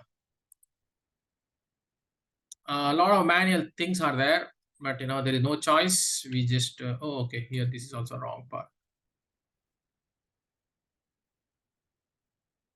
It's a lot of patience work, but Sir, you are very fast. It's very takes time to digest when you yeah, copy paste. yeah. But I used to copy during my college days, school days, so from the other people. So that's why my copying skills are very good. Okay, so now right. So this Sir, maybe we need to write a script for copying all at once. Yeah. Yes, exactly. So that will save so much of time. Correct. Yeah. So this is prod ERP. So there are a few things what we need to do.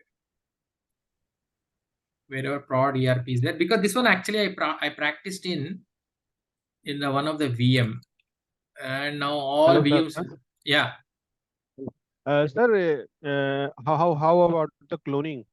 I hate the issue. While cloning, where the node on the application node applied the SSL certificate on the OHS Apache step is getting failed. Okay. Yeah. Any specific Yeah. That is because you might not be copying the wallet on all the required locations. Around 5, if you have one what you call EBS home, OHS home, you need to copy it around 5 places. So just check if you can able to copy at all the places, then your Apache will come up. On the clone machine? Yeah, see, if you are configuring TLS, yeah, it has to be. Yeah, not configuring the TLS, but just creating the clone, application clone. Okay. So application clone, I mean so without SSL, if you are not configuring SSL, take out the wallets from all the locations. Very simple, very simple. Yeah. If you're configuring TLS, yeah. Good. I will try to understand it. Let me finish off this. I'll just try to understand this. Okay. Your thing. Yeah. I'll try to understand. Okay. So I had to export the certificates for some reason. Yeah, I had to export the reasons, and there are some directives were missing, so I had to create it. So you will not face this problem. That is why what I'm doing is whatever the things which are missing, I am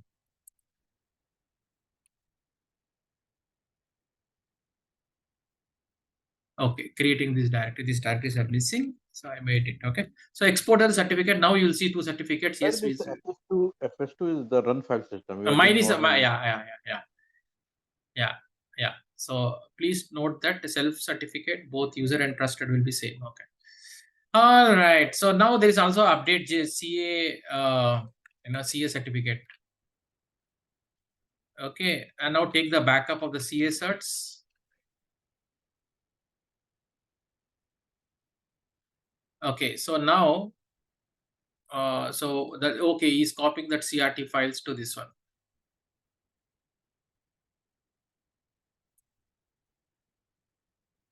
Okay, he's adding this one root certificate. So we'll just follow this.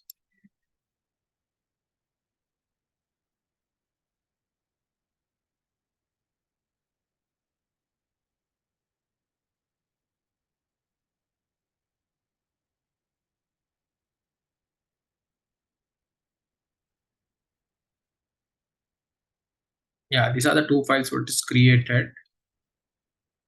Copy these files.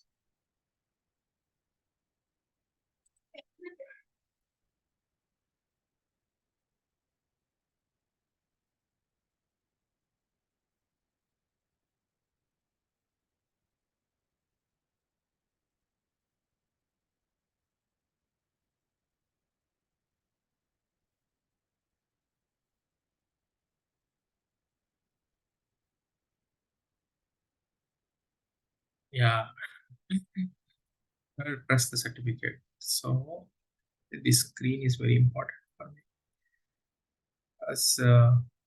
Why I put the screenshot is, if you just put the commands, right, you really do not know whether that worked or not command. But if you put a screenshot, Oh, okay, it worked because you'll have the, it is like a proof for you. That's why I take a screenshot and put it. So, and this next one is the other one. Something happened.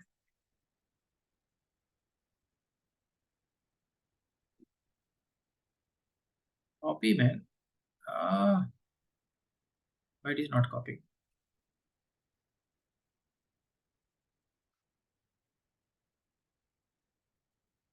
Okay, page number 12. Okay, only 6 pages are there. We'll finish today. I'll just close and open. So if you see, there are so many, manual steps what we need to perform. Other than that, there is a couple of times you have to practice. I know. I think even Kunwar is there. He also was trying this. Um, so the thing is, there are chances that we may miss something, and it may not work out for us. Okay, now it is able to copy.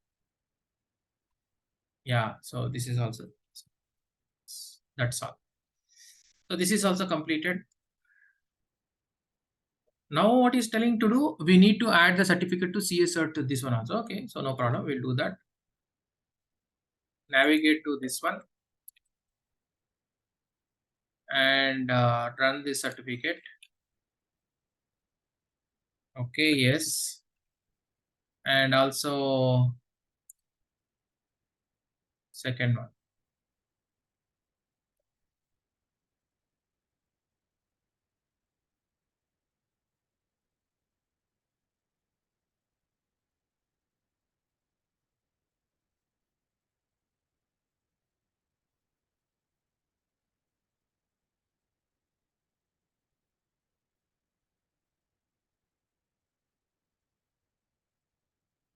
I will give it to you. You guys also try. Everyone has to try just to, like, everything is good or not. Because all I'm preparing documentation, it will be useful for me, and you guys try. If you find anything mistake, I can, I can update the document. Actually, I want to have a document for everything. I want to have a document for everything so that tomorrow, if you have any requirements, we can, yeah, now we can start the application. I talk about that. Now you start the services.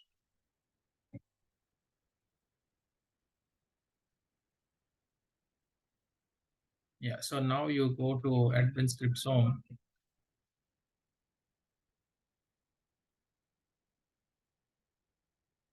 Okay, Admin 357. Okay, see what normally I get from most of the students is, so I'm implementing SSL, I'm implementing iSupplier, I'm implementing DR, I'm implementing that. This is not, no, so most of them are literally waiting for some readily available documents. So that's the reason why I want to have a complete document for everything. Means a maximum. I'm trying and it is really helping me. So eventually I want to pick up that, simple things also, even like changing the password. There are so many different method, FNDC pass. So if you have a document, so then eventually it will help a lot of students, community. They have this, something not working and they want to have a ready-made document. So that's why I'm trying to make all documents ready, so that so it has to be tested. It has to be tested. I am testing it. So you also have to test it and certify that, oh, okay, this is fine, this is fine. So if anything is there, small changes, you may have to change it. So that one I want to do for this e-business. I want to do for like OCI, lift and shift. As you know, other thing is AWS. AWS is number one cloud provider. Azure is like I'm giving third preference. First is OCI, next is AWS, third is Azure, because this is the next future, right? So lift and shift, all the different methods, have a document. So simple load balancer creation in the cloud, how do you do that? All this, if you have like certificates for every, the activity list, we have everything. And it will be handy. At least 90% is correct. Also, remaining everything you can fix in the real time. Okay, so after this, what he's telling is, update the context file. So he's telling us to connect to this web tire. Oh, okay. Now we need to change the to 443. Okay. So now then we sync it, and then oh man, a lot of things are there. Then we need to change a few of the parameters to 443. Then you run autoconfig. Because you're changing to 443, you connect as root and change the parameter. Change this file to give a root permission. Okay, and then you do the final check. Yeah, I tested it. I just you can you will get this. If you are able to open this, then you are good.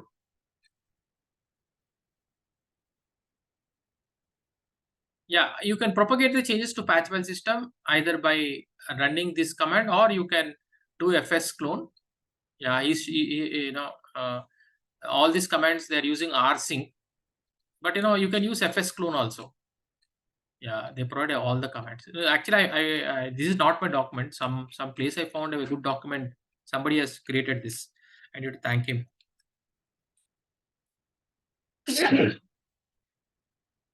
Okay, so now only 3-4 steps are there. So one is we need to open the SSL config either from the either from the front end or from the back end. We will change it from the front end itself, and also we need to change some protocol and cipher, and after that we need to run the AD sync so that everything, and there are a couple of parameters what you need to change. The TLS parameters what you need to change, and run autoconfig and bounce the services. And only for a 443 specific, you have to change parameters as a root user. And also, yeah, this one we had one. Yeah, we have to open this HTTP config file and change the user and the group as install. After doing all this, you have to restart your application and it will work.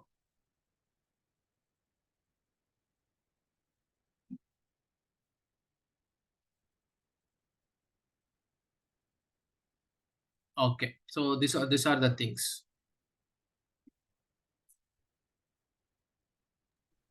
Sure, So did now you we do purchase this the auto certificate? config, this context file changes. We have to do because I'm starting the application. Okay. So now we are not yet implemented. So now we still our system is running on. Okay, we need to go to the admin port.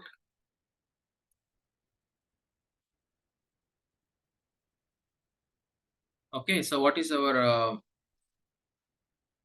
running is 7031. So before that, I have to see whether I'm able to ping this ERP R12 because so many changes. Oh, 8, I'm able to ping. Okay, so now I can connect to this one and 7031. Okay, you get this forbidden. So then you have to go to one place and you have to go to one place and make it. I forgot that. So for that you have to go to apps.db. 100 times I do. EBS domain home. Ah, Go to yeah, EBS domain home. yeah. That and is what then EBS. Yeah. And that is what you need to constantly change this. So that one tip is enough for me. I go to config.xml file and where you search for deny, and wherever deny is there, make it allow, and save this. Then you go to admin scripts home. Okay, so run this shad admin stop this, and then start it. So this is a common normal thing. Whenever the web you get an access denied, you need to open that file, change it.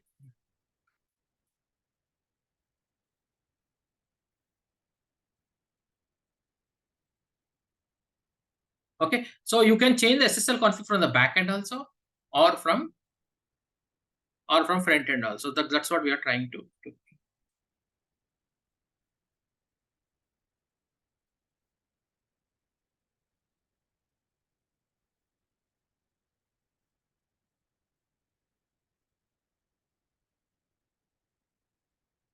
So if you have seen this, you know, okay, since it is starting, we can see this, the supported document. You follow my documentation, and and also, my document is like a reference document, but ultimately you should have the original document from Oracle. Okay, so that normally that is a reference document. So if you see, I'm just showing you that all the steps what you're following is from the document only. See, enabling TLS.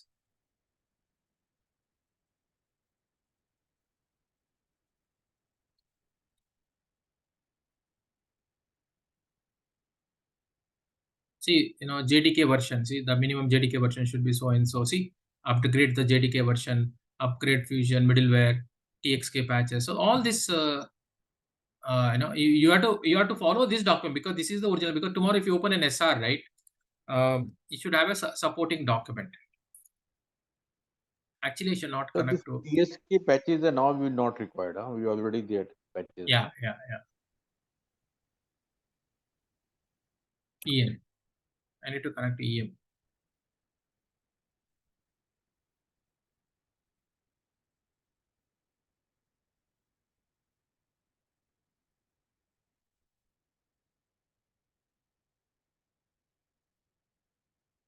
Yeah, see all the cipher changes. See all the cipher changes. So see, I know. See this change we did. This change we did. Update context file. Yeah. See, start the application. Go to administration. Open the SSL config and make this change. That is what this is change. What I'm doing now. So how do you do is you go to WebTire. You go to this one. You go to advanced. You go to security administration. Yeah. You go to administration and advanced configuration. Yeah, choose the file, choose the SSL config file, go. Okay, this is the SSL config file. That is, this file is already there locally also. This file is there locally also. Okay, what is the change you need to do?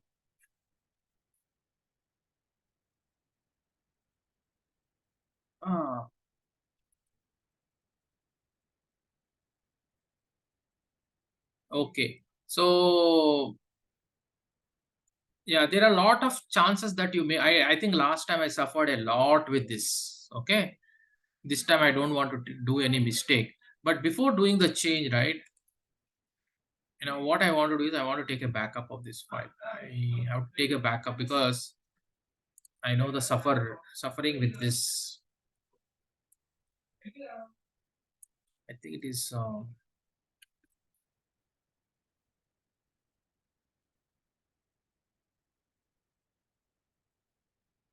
Take a backup of this, because if something happens, it is easy for you to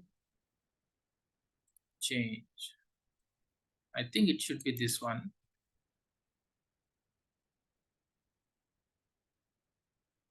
Yeah, open that file. Yeah, just let us compare 4473. Then this is the wrong file.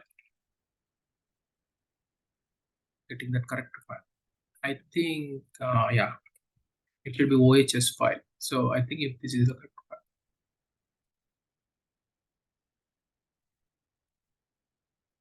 Yeah, 4473.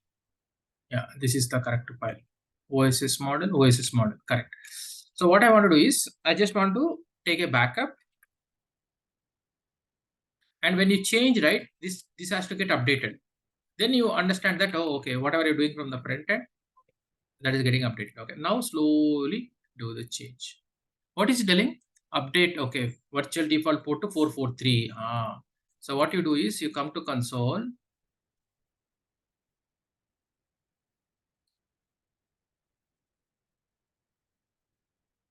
Yeah, see here. See, this is the virtual host, right? This is the mistake, because people first time, chance are that you do a mistake. So you do this and you remove this 4473 and make this. Okay, so now whether these changes are applied or not, what you do, you say apply. Okay, so now you come here and the timestamp you see. Yeah. So it got updated. So this is the corrected file. And also you can practically, manually also you can open and see.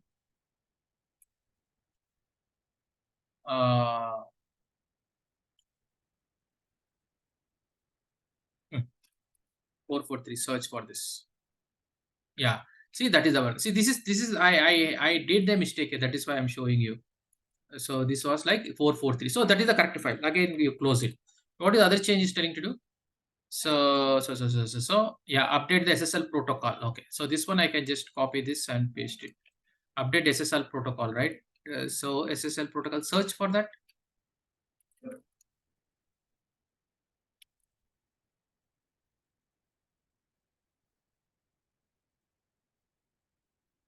Yeah. So this is the one. Oh boy.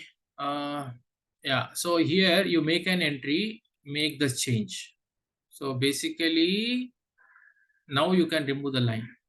Yeah. So this is correct. So remove this 2 lines and you update it. So it is very patiently you have to do. So that is why a lot of people. And in the first attempt, I had a little, everything was after everything, some mistake happened. It was very difficult for me to troubleshoot. Finally, luckily, I had to see that this was the change. Because of that, I could resolve it. I did some mistake here. Okay, then anything other change? Click apply. That's it. That's all. So just counter check. Update the listener port. Oh yeah. So there's one more. See, listener port. Yes, that is what I thought. Why it is showing this one. So this is also another change. Okay, 3 things, 3 changes. One is listener port, one is virtual port, and other one is the protocol. SSL port. I'm using 443. That's all. All right, man. So we are done with this. So now you can sync it.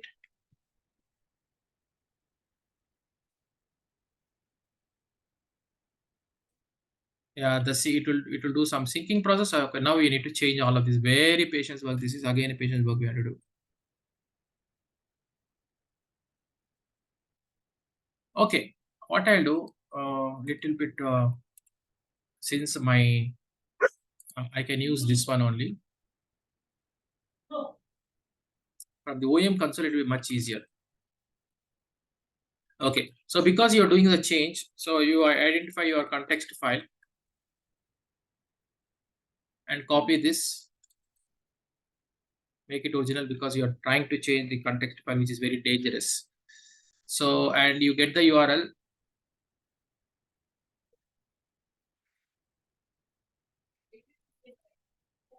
Okay, so now you connect to the application. It is non-SSL.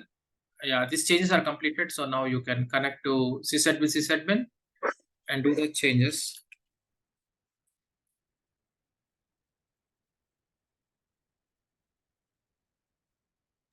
So now you're changing through a OEM. Yeah, OEM, because you will have an advantage if you do from OEM. If any dependencies are there, right, those will be taken care. So that's why I because I prefer this one. So let me go to anywhere, and from there I go to auto config, I go to sitemap, I go to auto config, I go to application, I go to edit, and now I have to search for OER. SL URL protocol, or you say all, search for this. Okay, this is to be HTTPS. So save. See, the why I prefer OEM is, if any dependencies are there, they will be taken care. If you say save, see, now what happens is all the corresponding will be changed. So now this is taken care. So mark it as yellow. Then what is other taking? S end user URL. S end user URL. This is S in URL. So that also is made to HTTPS. Good. And S local URL. So then this S external URL. S external URL also you need to construct it. Okay, very good.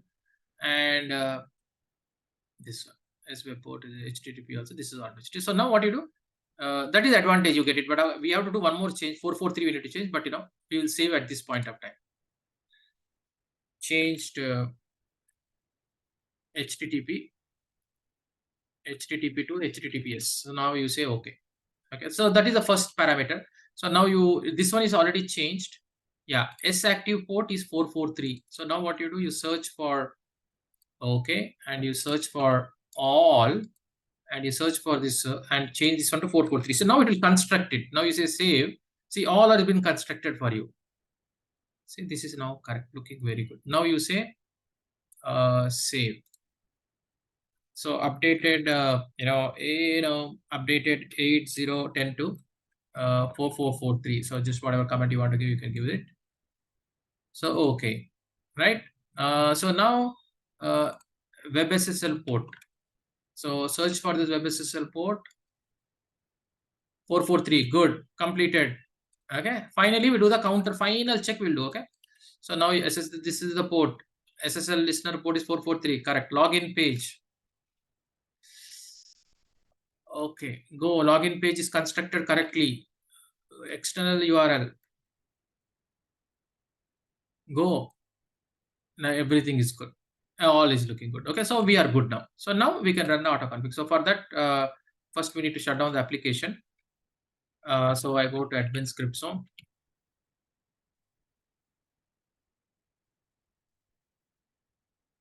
Okay. And we just run the autoconfig. So now you say duplicate tab.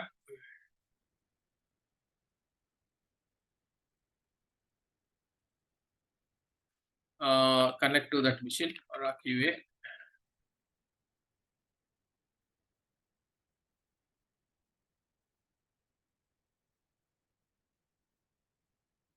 And run the autoconfig. Just wait for. Okay, we should be done in 2 minutes because like this week we have completed DR and SSL. Of course, I had a lot of things, but we are doing one at a time. Yeah, autoconfig. Now before running autoconfig, you have to shut down this.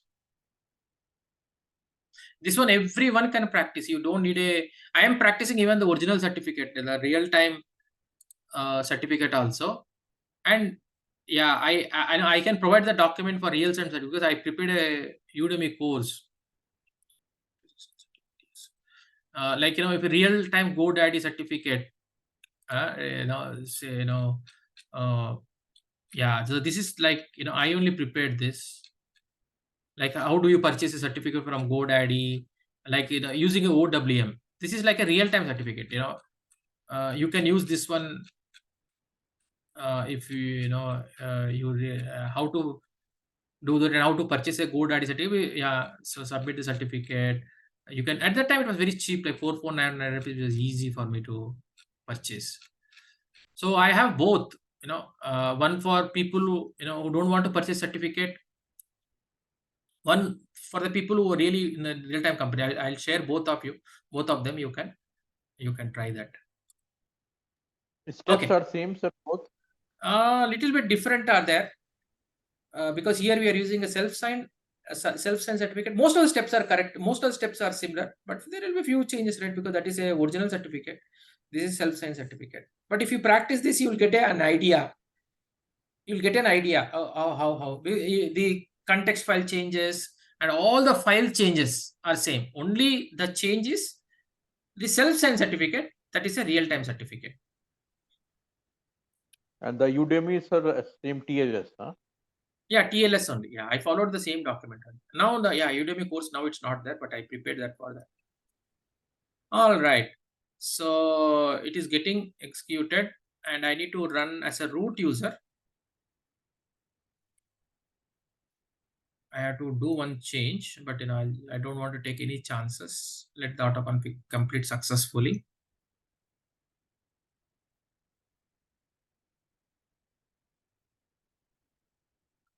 So this week, DR and SSL in my notice port I have. Okay, it is successful. So now you come to the new terminal and okay, one at a time. So first is this one. Oh, okay. So I need to find the correct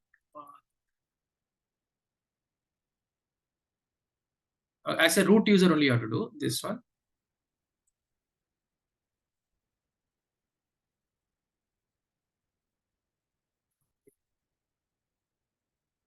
This is the first change. The second change is, the same command I need to give. Better I put these commands. As a root user, you need to. Okay, last but not the least, check and edit. This one also, it took very long time for me to understand. So I had to open this file, HTTP config file, and wherever user is there. Yeah, this is so funny. Okay, I need to find out the group. The group is DBA. So what I need to do is that user will be there. So now this group, I need to say, what is the group?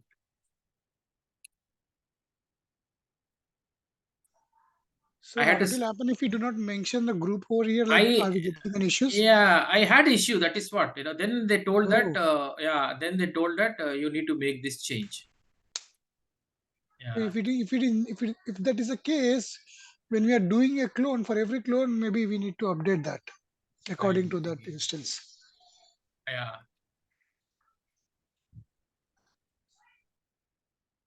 Yeah. So normally, okay, see, normally on the cloned instance, we disable it. There is one, there is one step by which you disable SSL. You don't want SSL. So in production only, you will have SSL. In non-production, they will not maintain SSL. If they maintain, it's a different story. Yeah, but normally what we do in my companies, on a cloned instance, we disable it. There is one command by which you can disable SSL. We don't want SSL at all.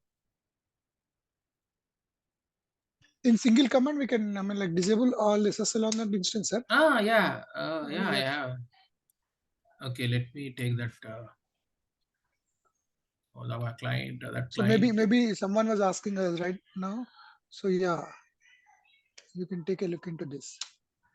Yeah, I think it was done for a clone. Sir, you have a university in your laptop. Yeah, that that Accenture. Now I'm not working for them, but there like 40 clients were there. Yeah. And have a university. yeah, so that is why, for everything I have. See this one. See, disable SSL, and you give the current web port. Okay. Okay, normal web port, not the Yeah. SSL. So this will disable SSL. You don't want. Super, sir. Ping that command, sir. Definitely, we should be having that in the Oracle notes. But yeah.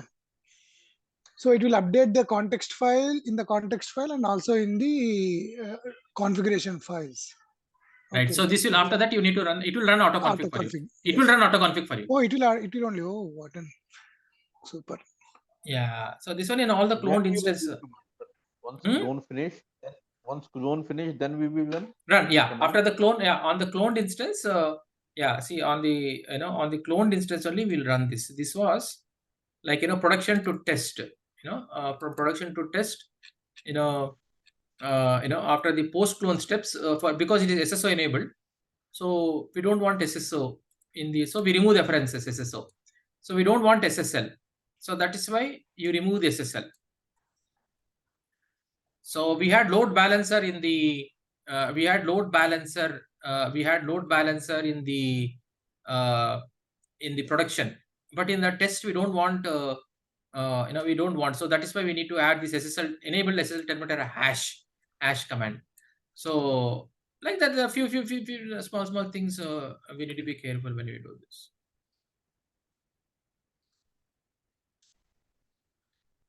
Okay, so now last, fingers crossed. Hopefully, if everything is good, it works. But otherwise, let us be positive. Yeah, the URL is correct, and let us see. Fingers crossed. I'm also fingers crossed. See. Yeah, this is good. Okay, so show, and I wish to continue because this is not an original certificate. That is why, and actually you can see this. Connection is secure, which is good. Certificate is valid. Okay, because this is my my certificate. So this is SSL enabled.